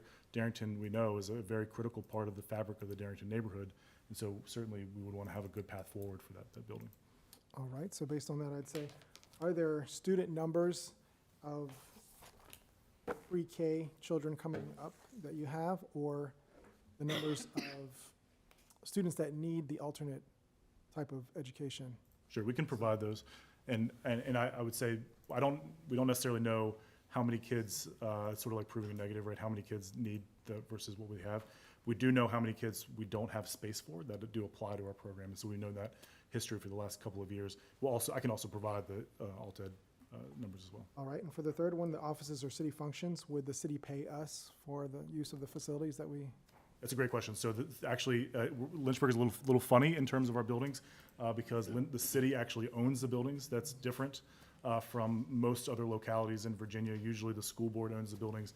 In Lynchburg, the city owns the buildings, and we have a great partnership with them as use of the building. So we would have to turn that, if that were the case, we would turn it back to the building. So. Okay. Also, why has LCS gotten behind on LCS school maintenance? That's a complicated question. So I didn't hear the question. Could you repeat the question, please? So go ahead. So the question is why are we behind in maintenance? So, I think like a lot of institutions, the city included, and other places where I think a lot of us have been a part of, there are just so many capital needs that are just really expensive. And so what we've been trying to do in the last couple of years is to do really good basic work to these buildings. So our strategy in our facilities and maintenance and capital program in the last year or two has been to focus first. Let's focus on how do we get the buildings to stop leaking and make them safe and do some HVAC improvements. There just hasn't been money in the past, from what I understand. I've been here for a year, so that's what I know. But I was across the street for 4 years before that at the city, so had a great relationship, and that's why I'm here, I think. But there just has never been enough money, both at the schools or at the city, to do all the things that need to be done. And I think that's a pretty common thing around a lot of school divisions and a lot of local governments. I do feel very strongly that we need to have a better, more structured and cohesive maintenance program that is planned. This is sort of the start of that, because we want to make sure where we are investing are the buildings that make the most sense in the long run, so that we're not wasting money. And so there's a lot of different ways to do that.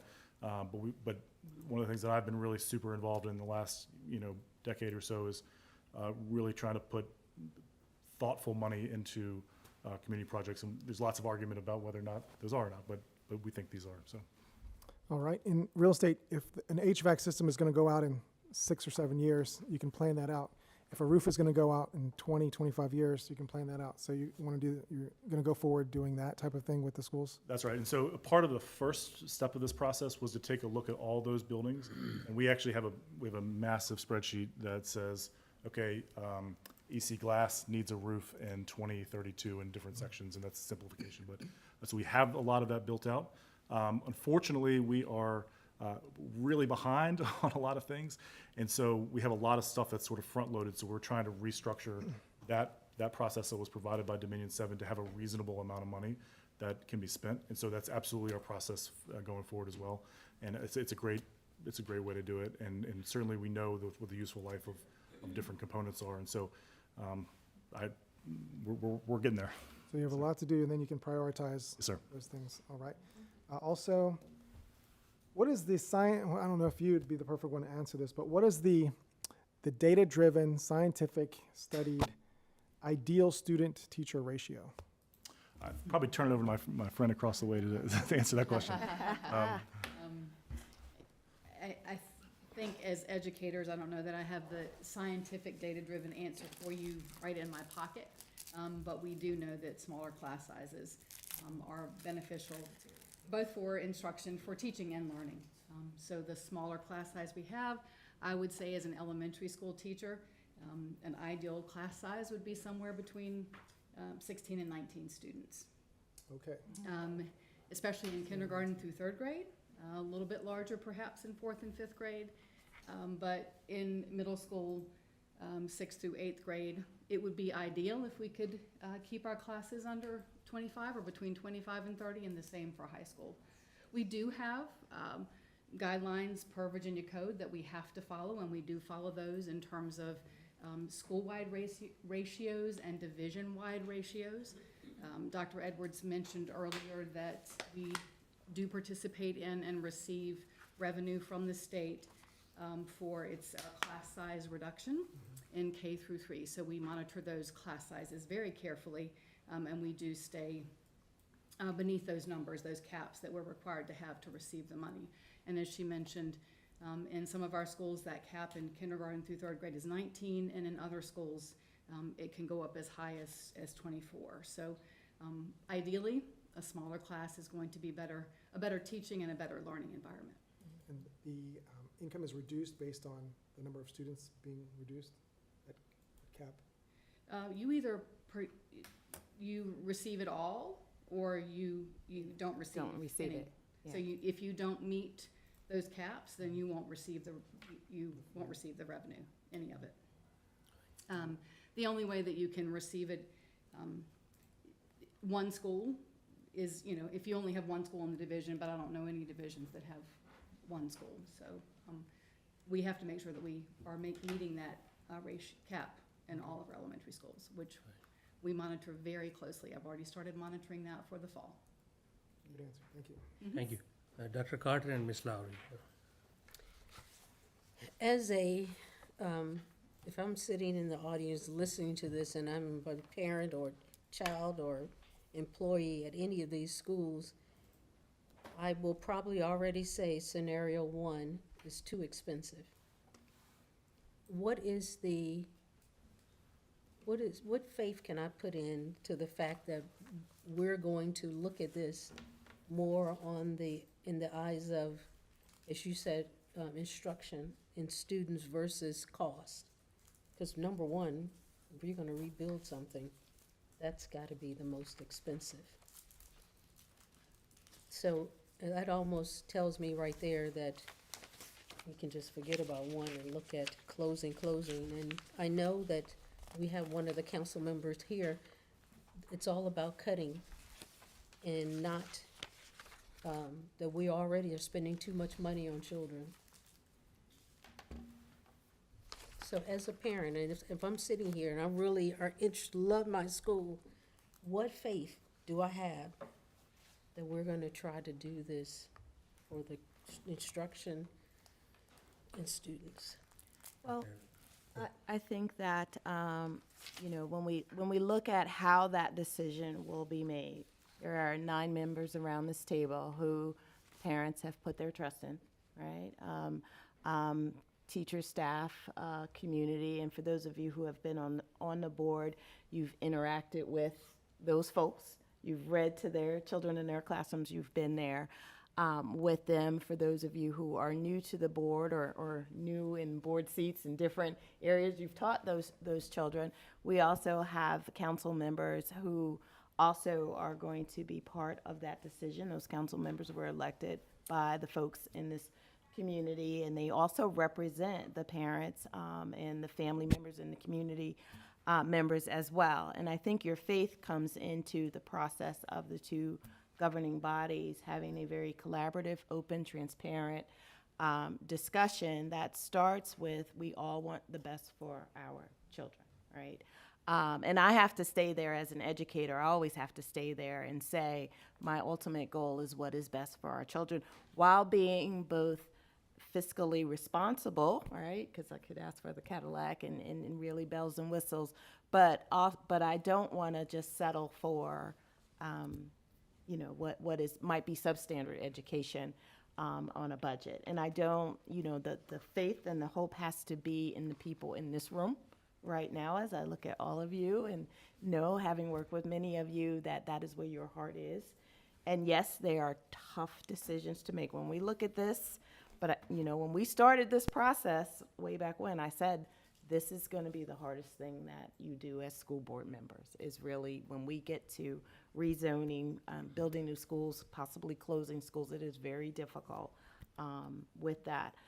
One of the things that we did talk about, and as we met with principals, is how this is going to be received and reviewed for parents. So for staff sitting out there listening to this, and that's why it's very important that we stay focused on these buildings have children in them, right? As much as we want, they leak, yes. They might be small in capacity and can only hold 300, 250 kids, yes, but they are kids nonetheless. So as we really look at, we're going forward with the future of Lynchburg City Schools, and also keep in mind that people are looking at Lynchburg. We've been getting some good traction here, and we have things like 2 lab schools coming right here in this community. People want to invest in this community, so we also need to have that innovation and excellence that we'll talk about as our theme for next year with that. But it starts with the people in this room.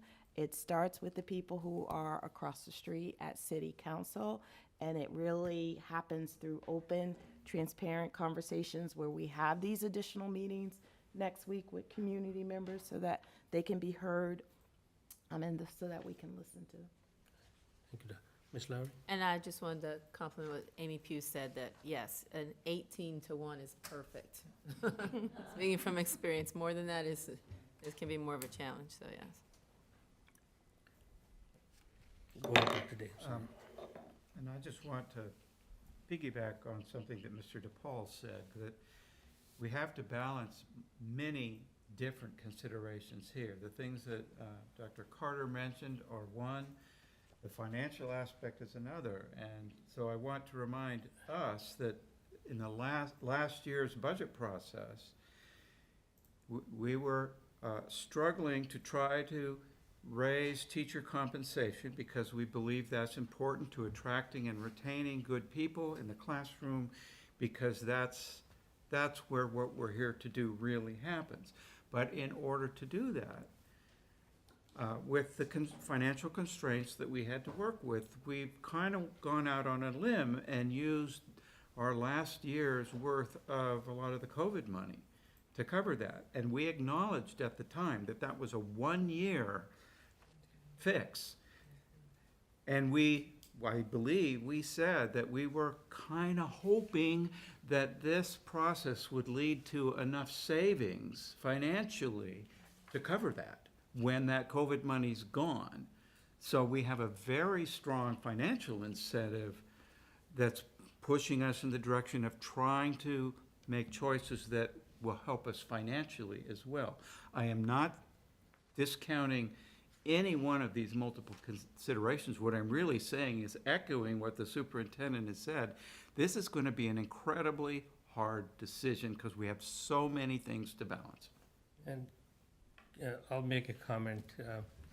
You know, if you look back, as Dr. Day said, we used $4 million of coronavirus money to balance our budget this year. 3 years ago, we used $3.2 million of coronavirus money to balance our budget. So we are technically in a hole for $7.2 million as we go forward. So the issue is not to close a school or open a school. Personally, I like to see a plan from the administration.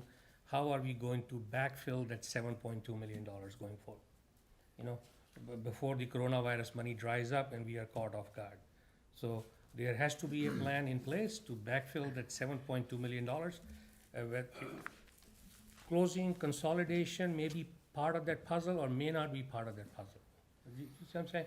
The puzzle is, how do we manage that potential hole of $7.2 million, which is facing us? I've said as a school board member over and over again, that's a tsunami waiting to happen. So to me, the focus should be on that, and then if closure, consolidation is part of that, that's a superintendent's decision.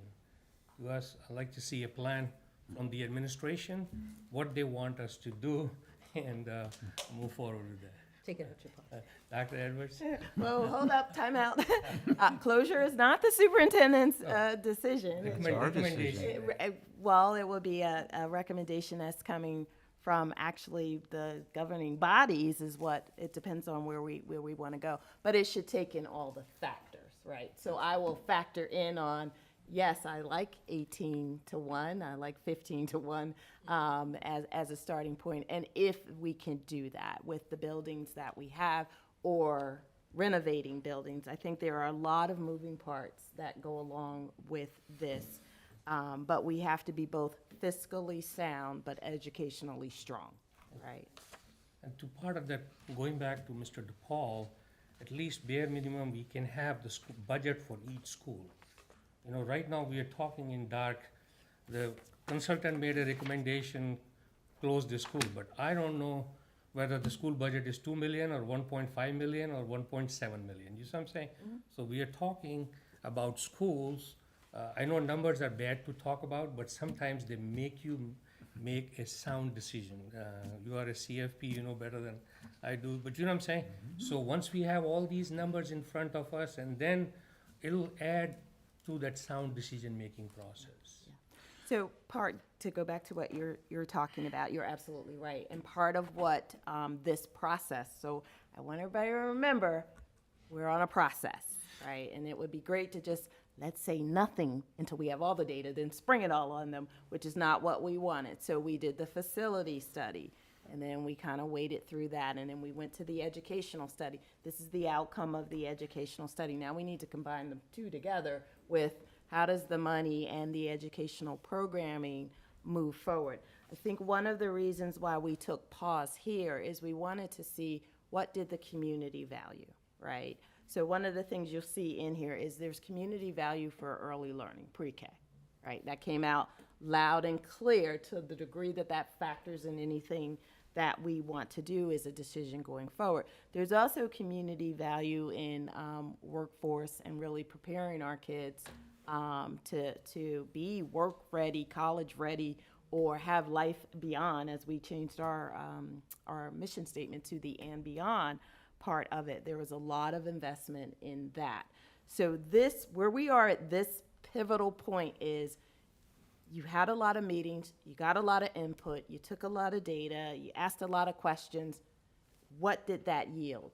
It yielded this. So this is what you got, the summary of, we've talked to so many people. Now we have to take that and look at capacity issues, financial, what does it cost issues, and all of that will be sitting nicely on the doorstep of the August 8th meeting, and I suspect that it's not a one and done. I'm looking at Councilmember Mischins. This is not gonna be a one and done, y'all come in August 8th and it's a wrap. No, it's a start of a lot of work. But we do have some really important things to consider in terms of timeline. If this is something that we're gonna put in play for the fall of 2024, we've got to move things ahead. You can't make a decision in July of 2024 saying, all right, August 15th of 2024, this is what we're going to do. So the work that is coming to school board and the work that's coming to council is important work, but it's intensive work that will be done. And you will be vested in a whole bunch of things. One of the things, and I want to make sure my new school board members, you all are coming in after we've had, I don't know, pages and pages of other documents that also factor into this. So I do want to make sure you have everything from Dominion 7 so that you can make an informed decision based on here's what the facilities condition told us, and here's what MGT told us as well. Any other board members who have not spoken before we close this item? Just a question Ms. for Preston. Dr. Woolrica. Is there a possibility of assigning, and they're gonna have to be somewhat arbitrary numbers, but a possibility of assigning some arbitrary numbers that would tell us or suggest to us the costs of doing some of these activities? Even though they won't be accurate, they will at least tell us in our minds that scenario one is way out of reach, or it's feasible, or it's different than, or whatever, so we can make some comparative. Oh, absolutely. That's the intent for sort of the next step. So when So we you go can- to August 8th, Right. then we're gonna have some more comparative figures Yeah. that will guide us to at least have a conversation about what seems to be feasible or not. Yes, ma'am. And see, the other point we should keep in mind is, it's not a linear cost. If the first school closure will save you 2.3 million, the second one may not be 2.3, even if their budgets are same. Because certain teachers may move to that different school, so it's a step-down function, not a linear function. And it's not all about money. I'm not a mathematician, but that's how it looks like, right? It'll be a step-down function, so it will not be a same cost you can apply to each school, even if their budgets are same. And it's not just about the money. I mean, you gotta consider all of that. Yep. So, Mr. Trost, he has not spoken. go ahead. Yeah, I agree, Councilman DePaul School Board Member DePaul talked about the financial component. I do view it as a financially weighted decision. I agree. And ultimately, as Dr. Day said, we bought a year's worth of time with the $4 million of COVID money that I think we all sat around here when we approved our budget, indicating that, yeah, and I specifically talked about this, we're gonna, improve that budget utilizing this $4 million, but all that does is buy us one more year of runway that we're gonna have to come, to pay the piper at some point, which is a year. So I agree, and Ms. Preston, with respect to the numbers, I'd call it more of a not necessarily order of magnitude, but these are, this is what we're looking at to help with respect to the weighted decision that we're gonna make. I think, and again, finally, this is our stepping block. We have to start somewhere. These 4 scenarios are our starting point. It's just so imperative to get the community input. So we're making the community-based decisions with the financially weighted decisions and arrive at the best, best thing for our students and our city. So, very good. I think it's a great start. Thank you. I know we put a lot of work into it, and I'm looking forward to moving forward. It's gonna be a lot of work, and it's gonna be difficult decisions to be made, but we gotta do it, and do it for the kids. So, on August 8th, we have a joint meeting with City Council, and this board will not discuss this formally at a meeting anytime between now and then. That is, that's up to this board, actually, if you guys wanted to call. Well, so the question I'm really getting at is, are we just going to present to City Council, here's where we stand, here's what we've got, or are we asking for some input or guidance from City Council about, well, what are your priorities here? Which direction would you like to see us move in? If we have a question for them, so we have more of a dialogue with them rather than just give them a presentation, I think that would be helpful. So if we can somehow formulate a way to request from them their guidance as appropriate at that stage of the process, I think that would be good. That's a good question, and this report just came out Friday, so I think the Yes. framework will be developed Yeah. going forward. So just to give a little bit more clarity on what is happening on the 8th, so the consultant from MGT, Dr. Richards, who you met before, will be there presenting this information more formally to both groups and some other additional information. And that's really the launching point of the decision-making process. So where we are right now, again, is about that feedback from the community and the base reactions to these potential scenarios, and provide us with other options. So fortunately, we're not in a position where you have to make any decisions at this point, but you certainly won't have to on the 8th either. Before we close, I'd like to recognize Mr. White. Would you please come? You've been working hard behind the scenes. Please come forward. You are one of the he's a co-chair, is the right term to? Please come forward, don't be shy. Partner in crime. But along those lines, I really do think it's important to have the financial weighting to it before we can talk about it. Oh, I totally agree. Yeah. Would you like to say something? No, sir, just, we really appreciate this board's work. Again, we know that there's a road ahead of us, but we know Lynchburg is gonna be better as a result of this collective input, and we're gonna make this something that our community can be proud of, so. Thank you, sir. Thank you for all your work. So, One of the things that you said a few moments ago, though, too, has to do with prioritizing. And while part of, and that's what city council does, part of their priority is going to be the amount of money that's spent or saved. But part of our priorities have to do with things that are less tangible, for lack of a better word. And so I think we need to have a conversation about that as well as about the financial. I agree with you, tangibles and intangibles, both are important. But that's a discussion, we'll start hopefully with the community conversations, collecting the feedback. Exactly. And then going from there on, because this is a very preliminary stage right now.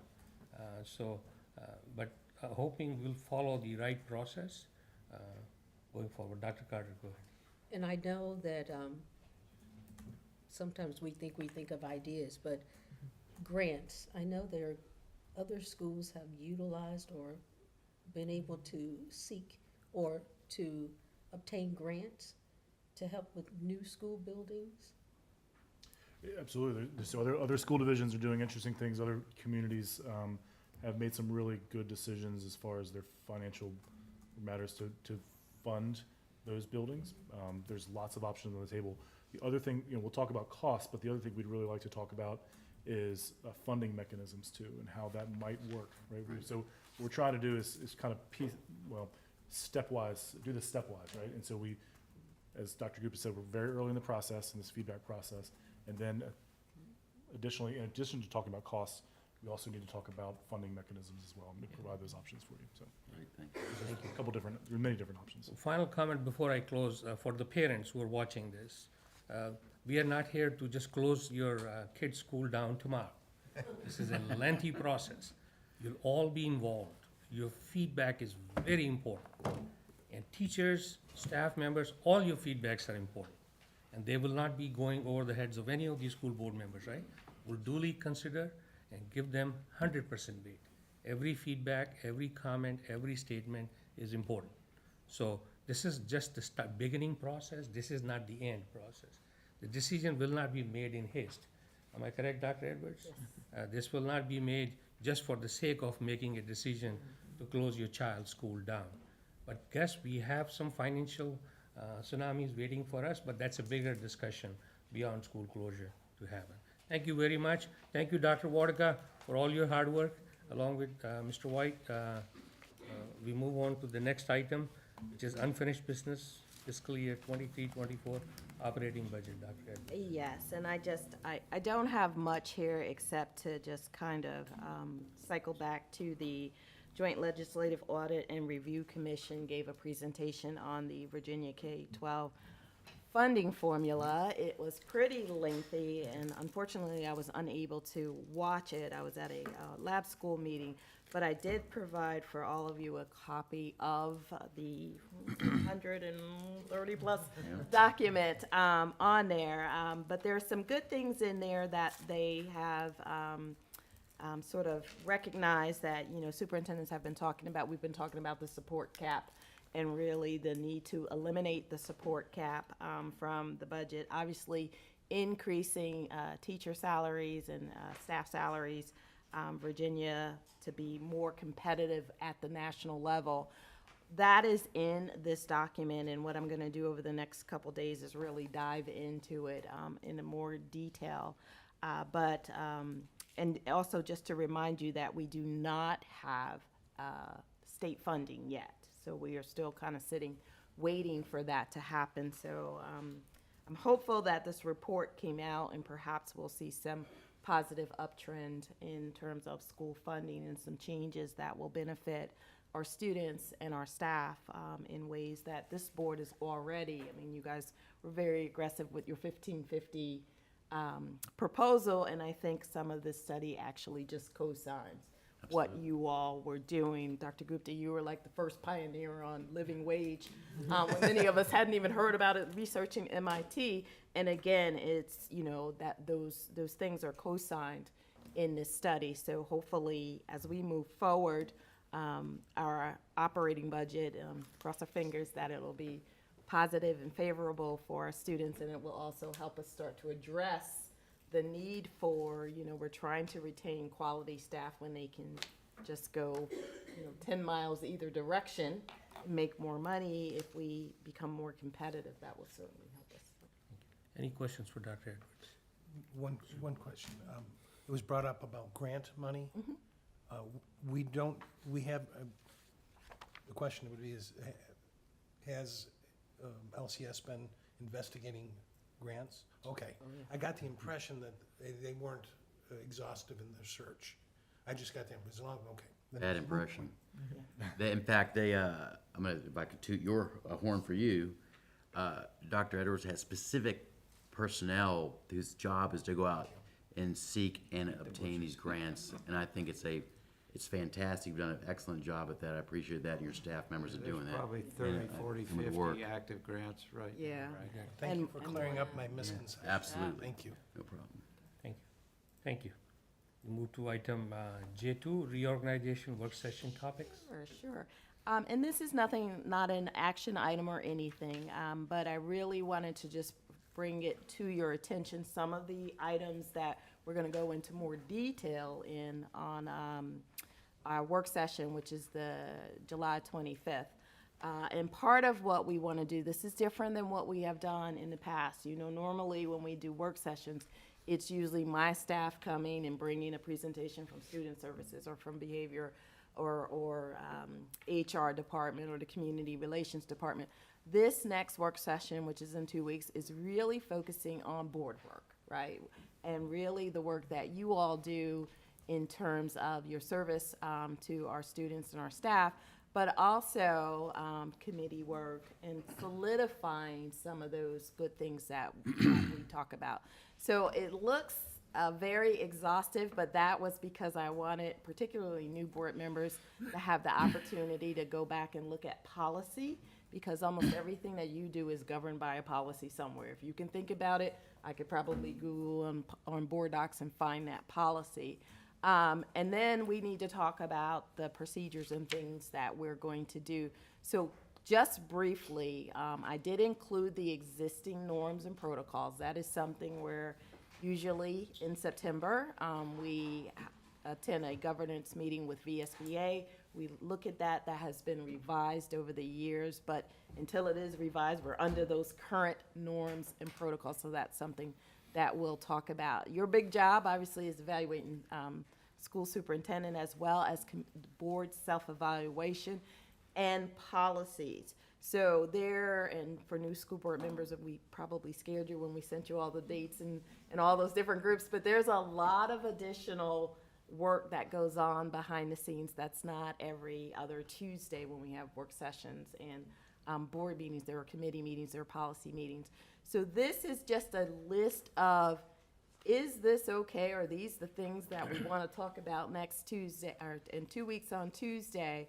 Some of it is also coming from your advisory committees. There are advisory committees, the Equity Task Force, School Health Advisory, CTE, Special Education Advisory. I do believe they are already formed, but they would like to have better clarity on, from this board, as to what's our charge? What are we coming to you with at the end of the year to advise you on? Where do you see us needing our support best?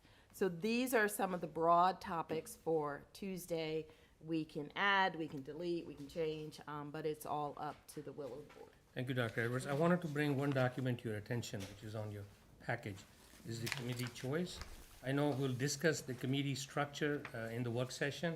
But if you could please fill out this sheet and give it to Ms. Day by Friday, what would you like?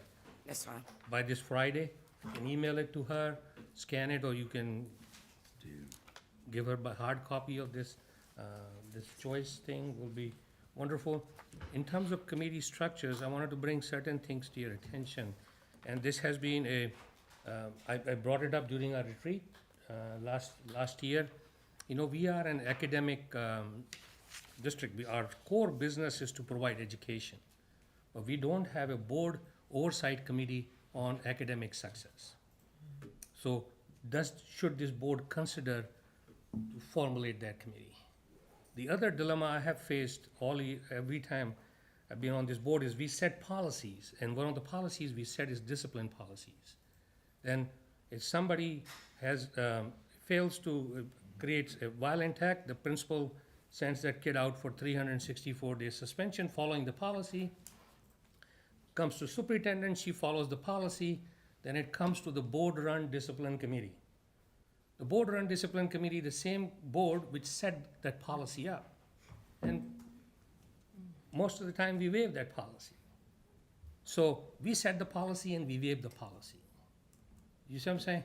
So is there something wrong with that structure? So those are the discussions we need to have as part of that discussion. And if we think things need to change, we'll change them. If not, we'll keep them status quo. But keeping the interest of the kids is the first and foremost. We are here to provide a quality education. That's the sole goal, in a safe environment. And I emphasize those words, quality and safe environment. That's the goal of this district.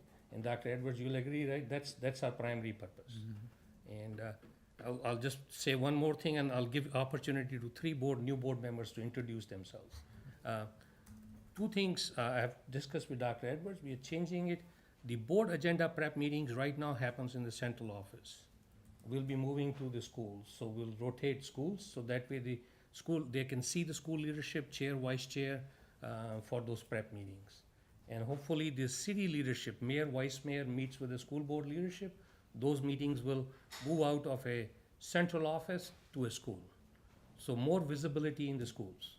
So the teachers, you have an opportunity to interact with your superintendent, with your school board, with the city mayor and vice mayor and all the leadership. So those are, Dr. Edwards says, as long as you got a future notice, you'll be able to fix it. And so, we'll move forward. So I'll give opportunity to our, starting with Mr. Jalil. You got 3 brand-new members, so please, anything, the floor is all yours, sir. I'm grateful for the opportunity to serve Lynchburg City Schools. I see great potential.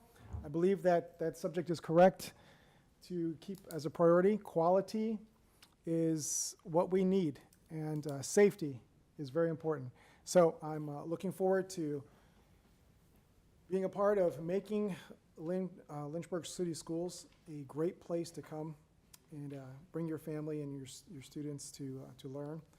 And I think we can achieve excellent results with some focused, diligent attention and some creativity, some innovation, some great ideas that we implement and we go for. We can turn things into a fantastic environment from whatever you consider it to be now. And instead of being on the bottom half of the state, which I've heard, we can be at the top half of the state like this, because all the potential is here from what I've seen. I've been in most of these schools. I could choose one of these scenarios if there was nothing else to discuss and look at. But there are so many things we can do to improve and to become the best we can be. I believe that we're going to do it, and I'm glad to be a part of it. Thank you. Paul? Thank you. I appreciate the opportunity to talk a little bit about me and then about everybody else.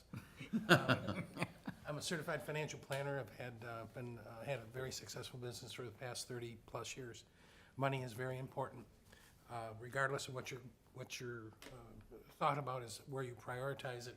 It's very important and it's necessary to take everything into account at the time that it's being presented. I love Lynchburg. When I was in college back in the 70s, I realized that I wanted to live in Lynchburg after I took a road trip, hitchhike down here from New York on my way to Florida, a few other places. I fell in love with Lynchburg at that time. And I think the qualities that were exhibited back then are some of the qualities that remain today. And that's why I made a decision back in the summer of '79. My family was on public assistance, and I decided I wanted to move to a place I did not have to retire away from, and that's Lynchburg. I'm very pleased with this community, and I'm pleased with the opportunity to make it, keep it as good as it was and make it even better. And that's really the reason why I put my name in the hat for this opportunity. I think that it has great potential, and I noticed that one of the taglines was until graduation and beyond. I noticed it's been taken off on a few of the publications. I'd like to focus on the to graduation part before we deal with the and beyond, which is a great idea, but the graduation, as Dr. Gupta has said, that's our main goal, in the education of the children and getting them to that point. So I thank you all for the opportunity, and I look forward to helping. Thanks. Ms. Lowry? And thank you, and I'm so very thankful to be here. In March, I didn't know I would be here, so there's always a plan in place, and I'm thankful for it, and I can be part of it. I'm not afraid of hard work, and so I get right in there. People that know me know this, so I just want to be, I'm all about making policies, the changes that need to be made so teachers can be heard. I can tell you for years that teachers just stopped coming because they felt like they weren't being heard. So I want to be a voice for the teachers, parents, kids. I love kids, and I love kids especially that hurt. And I've been able to really work with kids in 31 years that have hurt and help them out of that hurt, and parents. And I just want to be, I want to be in here to help work, for all of us to work together as a team for the benefit of the kids especially, but also so that the teachers are heard, and just make this work. So at the end of these 3 years, they look back and say, whew, this is much better. So that's the goal. Floor is now open for any discussion on reorganization work session. Thank you, Ms. Lewin. I mentioned a few minutes ago the possibility of us formulating what we want to say to City Council when we present the facility study in particular, seeking any, asking for answers from them to any questions that we have or guidance. So the agenda for the work session is already pretty full, but maybe we could have an opportunity for a brief discussion about, See, hopefully, we have a finance and facilities committee, right? So hopefully, by work session, we'll be able to organize or reorganize that committee. And for me personally, I like that committee to be taking that role That's fine, forward. that's fine. On behalf, because Okay. when their role is finance and facilities, not only finance, finance and facilities. So that committee becomes the key charger for us. So we'll take it from there. Okay. Thank you. Any other discussion? Thank you. So we move on to the next item, which is pathways to teacher licensure. Ms. Shepherd, Dr. Edwards. Yep. So, again, this is just for information, but one of the things that we've been talking about is teacher recruitment, retaining our staff. We know we are in a worker shortage, and we are also in a very highly competitive area where our workers are easily wooed. The rules have changed where the workers are being contacted directly and asked, you know what, why don't you come over here and work for me over here, and here's what we can do for you, and here's what we can offer you. We also know that the pathway to teacher licensure has been complicated in some cases, particularly for folks who are taking a non-traditional way to getting licensure. So we wanted to talk about some opportunities that we have that we want to explore that will improve and also hopefully keep more staff here with us. I don't know if Ms. Shepherd is back there. Oh, she is. Okay. I have Ms. Shepherd here. I'm sorry, I didn't even see you here. So two of the things that we want to talk about, and we will, let me back up for a second. For the public who are viewing, I do want to say that all of the documents that we have in front of us, Dr. Wodika alluded to it, will be uploaded onto Board Docs, so you will be able to get them, and those also will be on our website. But Mrs. Shepherd is here to talk a little bit about the iTeach program, which is not a Lynchburg City Schools thing, but definitely something that we want to get involved in. And then some creative ways that we would like to work with our substitute teachers, long-term subs, but really put in a Lynchburg spin on it so that we get some folks in here and we keep them with us and they want to stay. I will just say that turnover is a beast when you have a long-term sub for 90 days, and then I'm looking at you because you've been in the classroom, Yes. so you know exactly what I'm talking about. And then you trade and you get another long-term sub. If we can keep a consistent, dedicated professional in the room with our kids and our families, that is always the best for our children. So Ms. Shepherd's going to talk a little bit about iTeach and then some other creative Lynchburg things that we would like to do. Thank you, Dr. Edwards, and good evening. Chairman Gupta, Vice Chair Day, Superintendent Edwards, LC staff, and board members. I would like to present a recommendation that we create a new opportunity for LCS to grow our own teachers. Since there is a difficulty in finding a sufficient number of properly licensed and endorsed teachers, we need to establish innovative ways to bring individuals into the teaching profession who have not graduated from pre-approved teaching programs. So, the iTeach program. It is a nationally accredited educator preparation program which was originally founded in Texas in 2003 and was recently approved in Virginia. They are an alternative teacher certification program. It costs approximately $3,000 and offers interest-free payments to course participants. It's a structured alternative path to licensure that basically paves the way for prospective teachers to gain provisional licensure within 90 days of entry into their program and completes the program in 12 to 18 months. There is $0 cost to the division, unless we elect to subsidize the program in some way, and it's extremely attractive to individuals on a budget or who feel they cannot afford college expenses or student loans. There is no other state-approved program similar to this program at this time. LCS would like to proceed with the application process, which requests the board chair's signature to show support, basically. The application is quite comprehensive. It consists of approximately 200 pages, which I would complete. Once we have the application completed, it must be submitted to iTeach, who will present it to the Department of Education Board for approval. Many other divisions have already been accepted by the Department of Education. I think there's about 22 divisions so far in Virginia. So we would be a little bit of a pioneer, not blazing the trail, but one of the first few. And there's been some favorable news coverage. You might have heard it on the radio or possibly saw the Channel 8 news coverage as well. This process for the aspiring teacher is rather simple.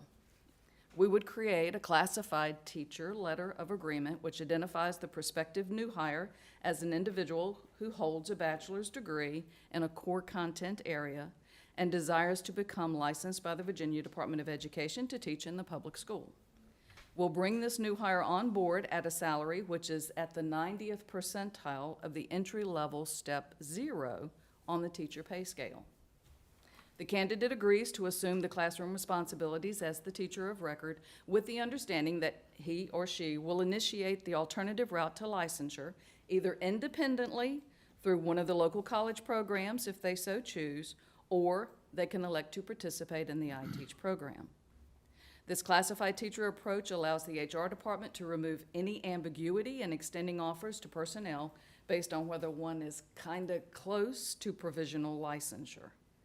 This also removes the need for long-term substitutes payable at a daily rate to fill the positions. Once the classified teacher offer position has been accepted, the individual can move forward to the alternative route to licensure, either independently or on their own via the iTeach structured program. Thank you, Ms. Shepherd. Any questions for Ms. Shepherd? Dr. Day? So, can you describe what sort of a typical likely participant would be in this program? You said somebody with a bachelor's degree Yes, sir. already. In a subject area that's appropriate for what they like to, that they're hoping to teach? Ideally, yes, sir. Yes, sir, because that gets them closer to licensure.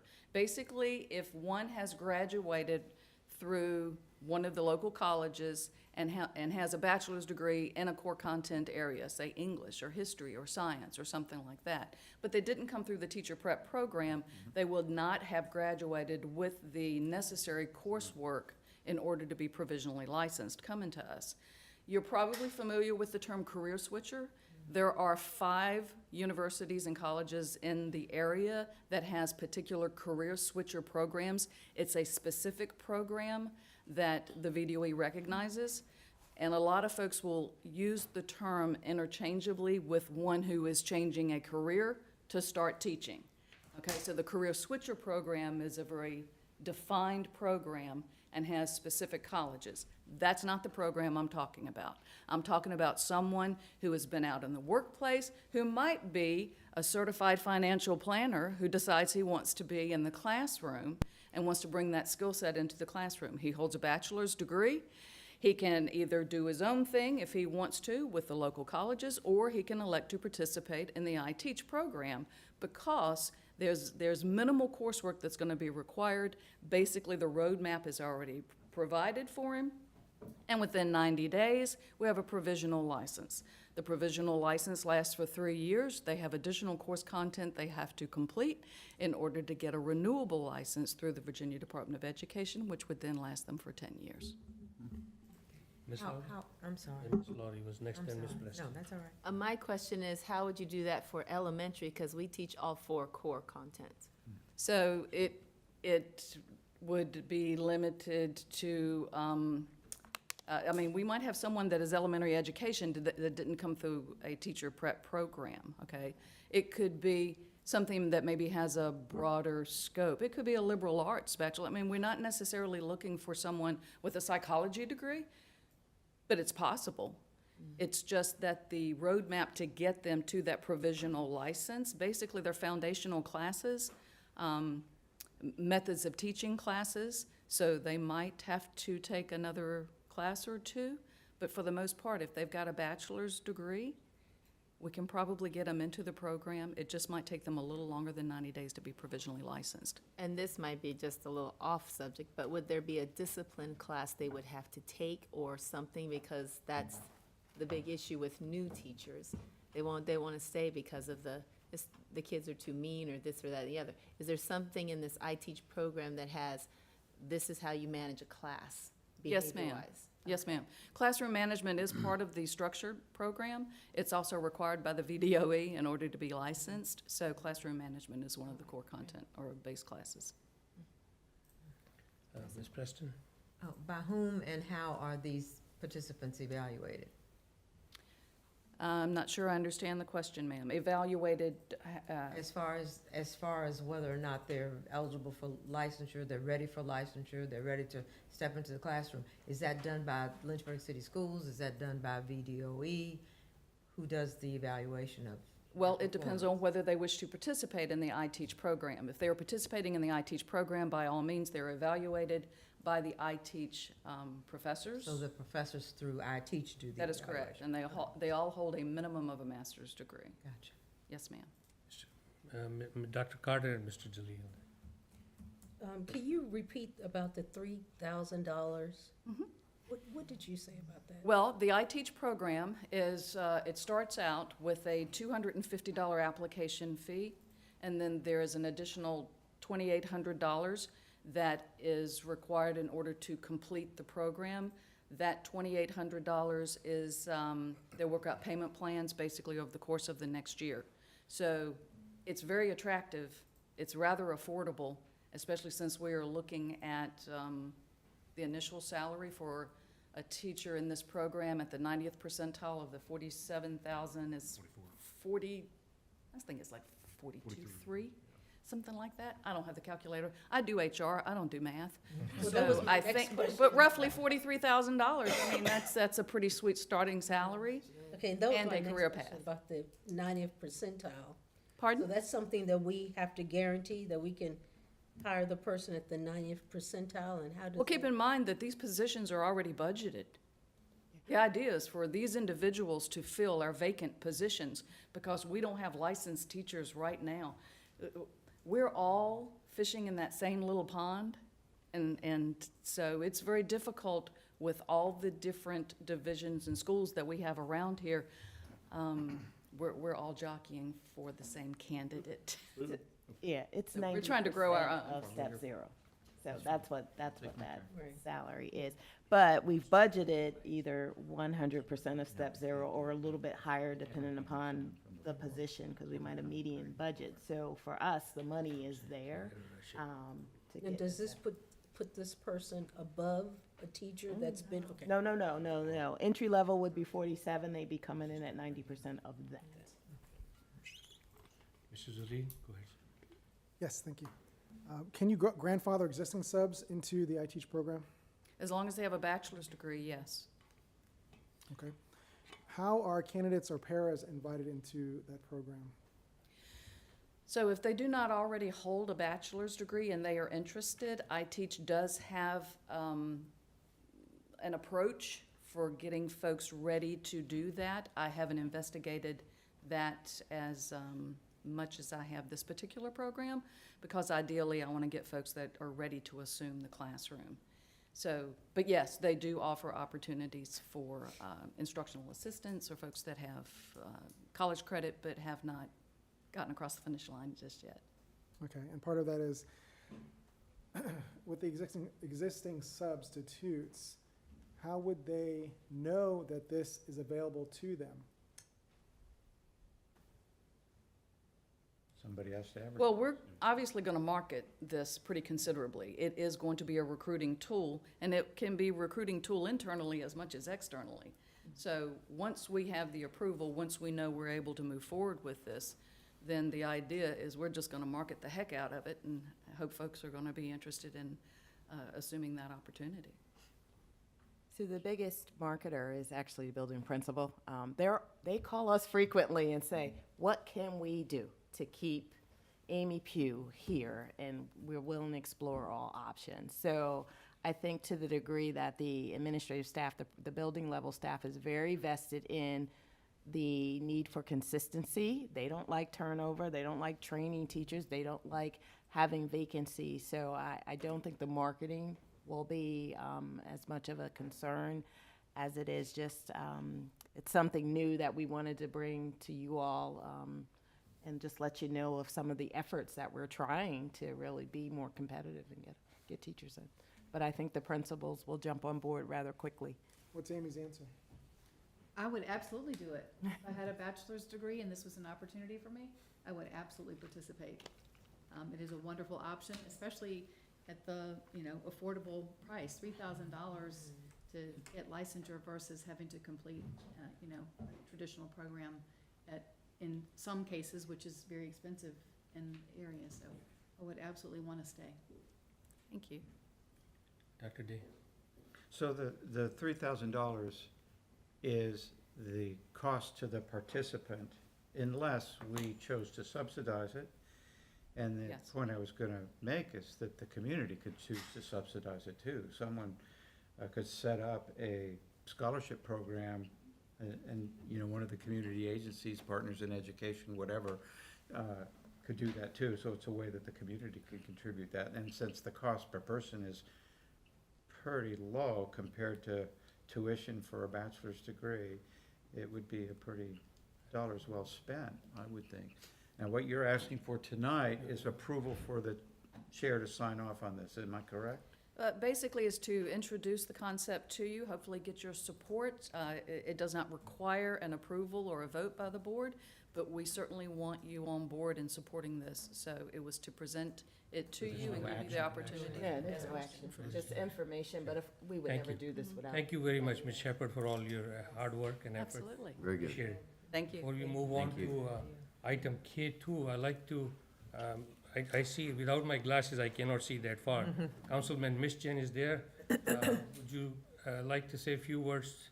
So you were sitting there, but I couldn't see you before without my glasses. Go ahead. Well, I just wanted to say, first of all, congratulations to you, Dr. Gupta, Thank you, sir. on being appointed as chair, and you, Dr. Day, as being appointed as vice chair. And I just wanted to welcome all our new board members. I'm really excited about the work we're gonna do, and I could tell just in the short time that I was here tonight, because we got out of our work session early, and I got to step back to a meeting, that we're headed in the right direction, and we're gonna make a lot of positive impacts in this community. So I'm really excited about where we're going, and I'm thankful for all of you. Looking for collaboration. Thank you. Come back more often, and the rest of your council members. Bring them over. What's that? It's suggested. You do it, we'll do it. Thank you. The item 2 was the amended agenda I presented was for the policy BCEZ allows the school board chair to appoint an ad hoc committee. And what I was proposing is to have a committee which we can set up right away to look into all the discipline policies, the dilemmas I posed to you before, where we make a policy, we force the principal and superintendent to follow the policy, and we go out and waive that policy. So one concern which I have seen through all these school board interviews, that discipline is one of the issues facing us. And we need to tackle it head on. And my goal is to tackle it before the schools open in August. There are certain short-term solutions, but there are certain things which will require longer time, and so be it. But at least the ones we can do it right away, we need to take them head on, bring it to this board for an action if an action is needed. If no action is needed, that's perfectly fine. But at least we have done a thorough investigation of the existing policies. So in spirit of that, I was going to, using the policy BCEZ, Dr. Day, right? That's the right Would you please designation. read that policy? So the quote from policy BCEZ is, "Special committees may be appointed by the chair or created by school board action.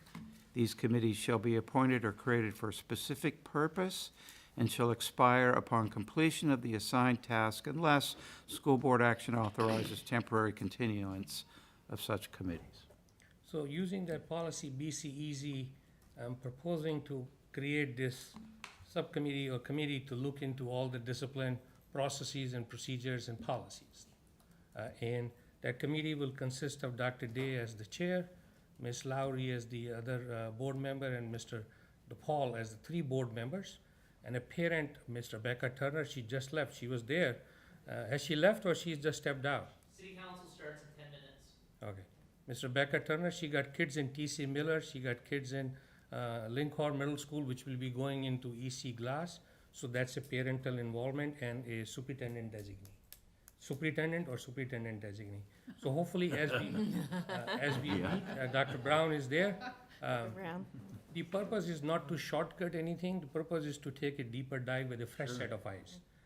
We are all contaminated. We have been in the system for a long time. So it's a fresh set of eyes to look at. And you 2 new board members, you have not seen the discipline actions before, right?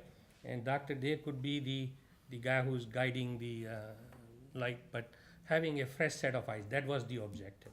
There's no other motive behind it. A fresh set of eyes to look at the policies, procedures, everything you can think of, and whatever you could do to make our schools safer, safer and safest places for quality learning. That should be the goal. Any questions for me? Yes, Dr. Carter. So I'm trying to figure out, how did you come about the composition of for fresh set of eyes?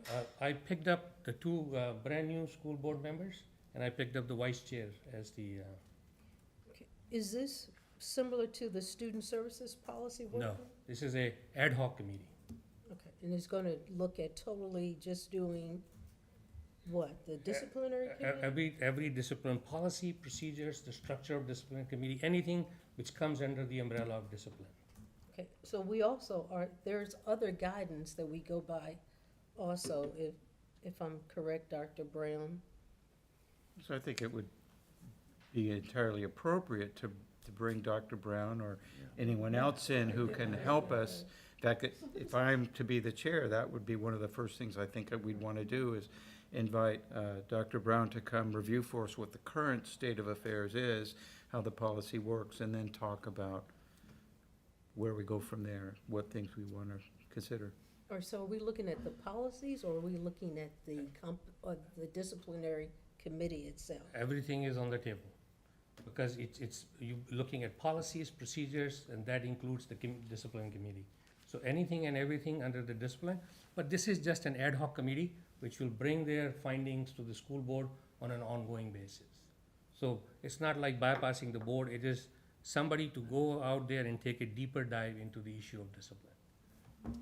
That, Mr. Without any knowledge of what some of the cases are, or what we've been hearing, Right. or is that coming from Dr. Brown? There's a superintendent designee on the committee, so all the historical knowledge comes from superintendent, has more knowledge about these cases than anybody else. So a superintendent or her designee is part of this ad hoc committee. Mr. Trost. And I just want to make sure I understand, along with Dr. Carter's line of questioning. So this ad hoc committee, it's basically just a committee that's been charged with go do some investigation. And it sounds like the superintendent's designee, Dr. Brown, got voluntold, if that's, We're working together, but Okay. yes, he has the most knowledge about discipline. He also understands the VDOE guidelines, which Right. you all may not. So there's some things that they need to know. So to the degree that he is my designee, yes, but I still reserve pop-in rights to kind of sit and oversee. and what I think, I like the idea because I think Dr. Brown has some fantastic things in place and some great plans he's implementing that can kind of dovetail into how do we leverage the policies and leverage his work to really come to make an impact on, for our children. So Exactly, and this is not with any ulterior motive that we got to fix this or fix that. Looking at from a plain field and where should we be going, is the environment is perfect, 100% safe, then good. Right. If not, then what could we do to make it safer? Right, I think that's great. Okay? basically just a study group Yeah. to think about, is there something we can do to improve things? Thank you for your willingness to serve. Well, we weren't quite asked. And I'm not putting, I'm not putting Dr. Brown, I'm saying superintendent or her designee. Okay, yeah, great, okay, good. I just, I think so highly of some of the work that Dr. Brown's doing. It's a great opportunity to kind of dovetail in and synergy. You do got good stuff going on, man. He's a great guy, no doubt about it. So, Dr. Carter, you want to say something? Yeah, I still have some burn regarding this. Are we looking at safety, or are we looking at discipline, or the discipline They go hand in- procedures, or? They go hand in hand. Sometimes disciplinary actions are as a result of action by a student, right? Which could be bringing a weapon to classroom or being violent, having fights. So discipline, safety, they go all hand in hand. I don't think you mean safety in the sense of reinforced glass or No, no, doors no. that lock, things like that. It's Okay, what it, not that the type things of- that fall under the scope of our, I mean, we are obligated in certain situations as a school board to review certain disciplinary decisions. And so I think what he means is that we would review all of the things that fall into that category. What's the board's role in disciplinary decisions and procedures? We would try to get a good overall understanding of all that and decide if the way that we're handling these things is the best we can do, or is there some alternatives? And I think Dr. Gupta has mentioned before that Roanoke County has a somewhat different procedure than ours. So that's one of the things we can look at, is how do they handle it that's different than ours. They don't have as many, we have these often weekly, sometimes more than one a week, discipline committee meetings here. They don't have that nearly, at least to the extent that we do. So I think we'd like to, maybe even we invite someone from Roanoke County to come tell us about what they do. Well, it's the kind of thing we have to look into. Are there alternatives? Are there ways that we can tweak what we're doing? It's just, let's think about it. I think that's what his idea is. Thank you. Go ahead, Dr. Edwards. Just so that everybody knows, because we haven't done an ad hoc committee since I've been here, but with 3 board members on an ad hoc committee, it is a public meeting. Yeah. We'll be on board docs, and anybody from the public can attend and sit in on those meetings. So just want to make sure everybody's. That was the purpose to put 3, so it's a public information. Transparency. Everything is out there and transparent. So it's nothing behind closed doors. It's- No. So every board member will know, every committee member will know. That's why the number 3, and you see a number. Right? Thank you. Superintendent comments, Dr. Edwards? Sure. Let me get ready there. Okay. You got 5 seconds. I got 5 seconds. Congratulations to all new school board members. Hold on, let me get myself in order here. There are a couple things that I just wanted to highlight and say, here we go. Great meeting with Dr. Coons, who is the state superintendent. I'm trying to get her here in Lynchburg to see some of the wonderful things that we're doing here. And I'm looking forward to her leadership and the work that she's doing with SOLs and all kinds of things. So it's looking good there.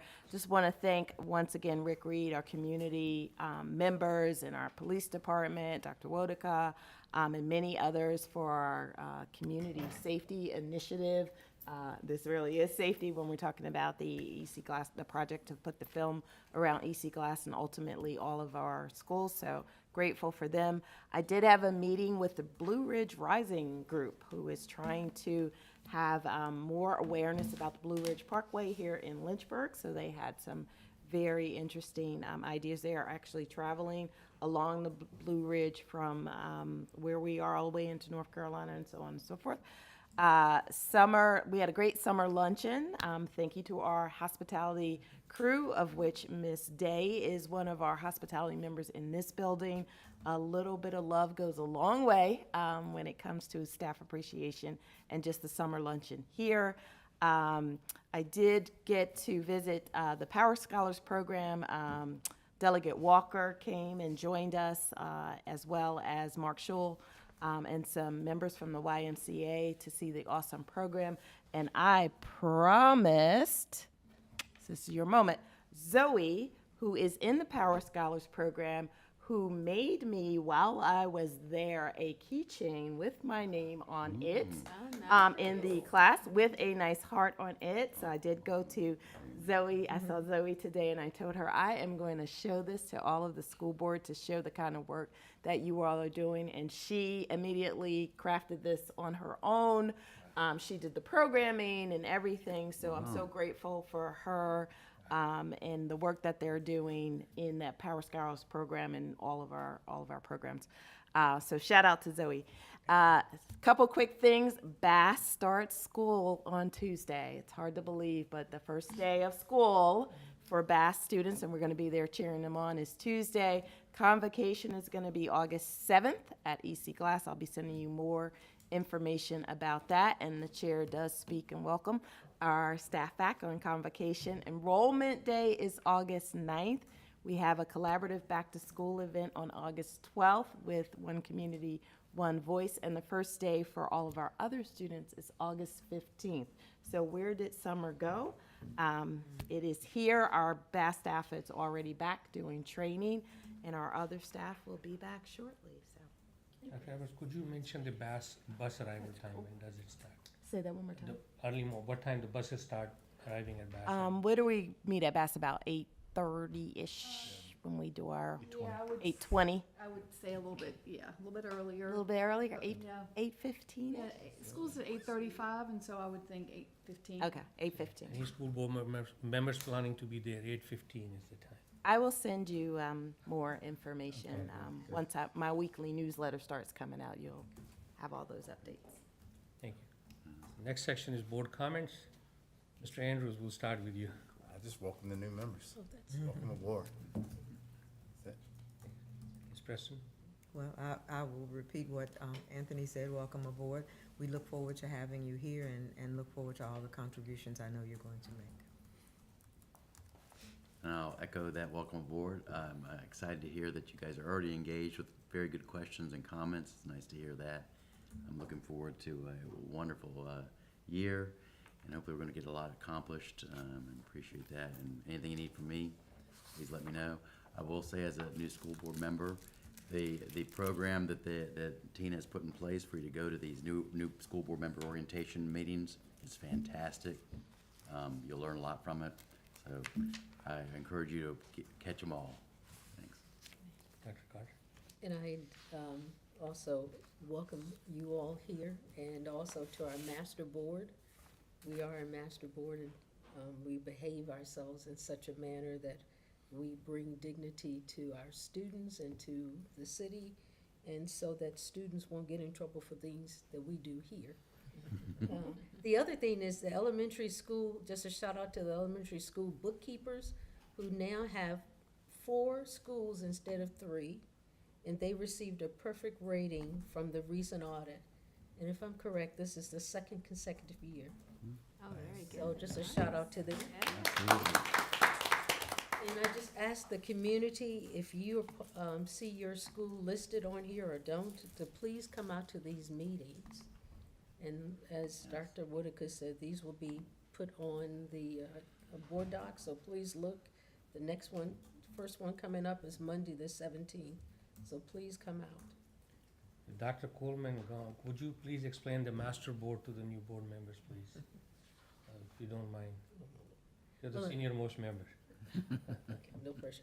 The master board is that we learn to be civil, that we are civil, and that we behave ourselves in the utmost respect for one another, and also make sure that every voice is heard, that everyone is able to say and to speak and have their voice, and without any retaliation or bullying or retaliation. And that we also do professional development to make sure that we also know and keep up with everything that we're responsible for, and that we know that we are a governance board and we behave ourselves in that manner, that we make sure that we're taking care of finances and the policies. And if there's any problems in the school, then it looks to us, because we do the policies. And that's conducted by VSBA, Virginia School Yes, Board. Virginia School Board. Thank you. Dr. D? Well, I remember when, a year ago, I was a brand-new school board member, and so if the three of you are feeling like this has been a fire hose experience, that's what I felt like, too. I was encouraged a year ago to not be shy about asking questions, and I've peppered Reed many times with questions, and Karen, and Dr. Edwards, and nobody has ever given me the slightest sense that my question was unwelcome or that I'm stupid for asking it. So don't hesitate. Everybody's been very generous in answering questions. One thing that I would suggest that I have found very helpful, I often at the end of a meeting realize that, boy, a lot went by, and I'm not sure I caught every single word because I was thinking about one sentence when the next sentence came. Watch the videos. You know, there will be a video of this entire session posted relatively soon. I think Tina takes care of that. I have found rewatching those, particularly the sections that I had trouble following, to be very helpful. So I'm just offering that as a suggestion. If you feel like things went by pretty quick and you didn't get everything, I have benefited a lot by rewatching the videos, and sometimes 2 or 3 times over to make sure, did I hear that just right? Or what was it that Karen said about that line in the budget? So that's just a tip that's been helpful to me. Thank you. Ms. Lowry? No, I'm looking forward to get into everything.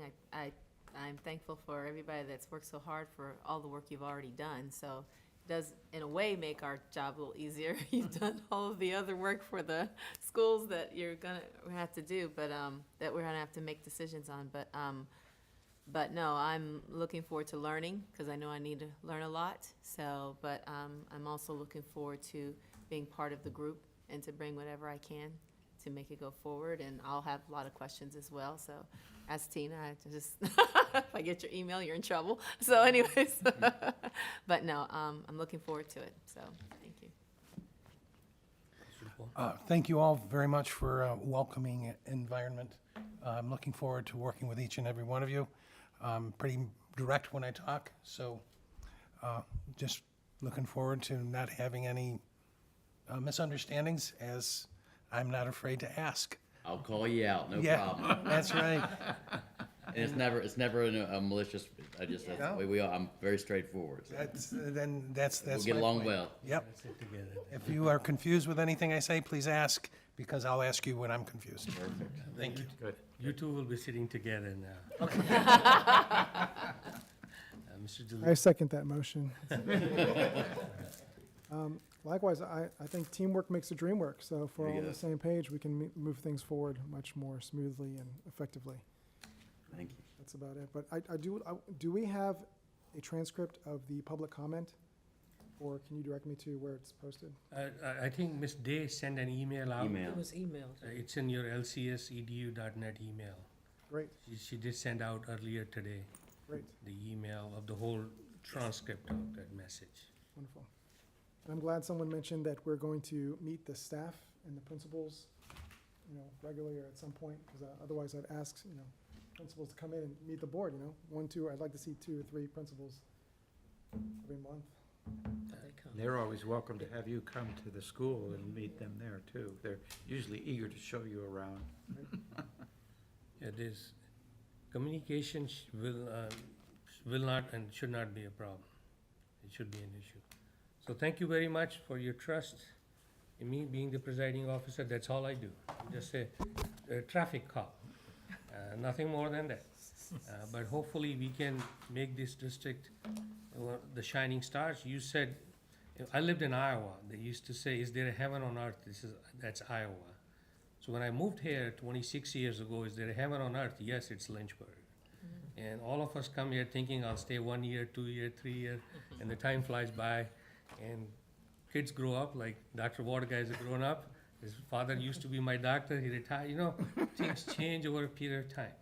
But I'm glad we are all together, and we are in this together, whether this is school administration, board, or the stakeholders. And our goal is to take this ship forward in a positive direction. That's all we are here for. There should be no hidden agendas. If there are ones, we should leave it outside the door. So thank you very much. With that, the meeting is, there's informational items, you can read them. The next board, work session will be, the 25th, right? Yes. And, they're on your agenda, they're available to park. Meeting is adjourned. Thank you. Thank you.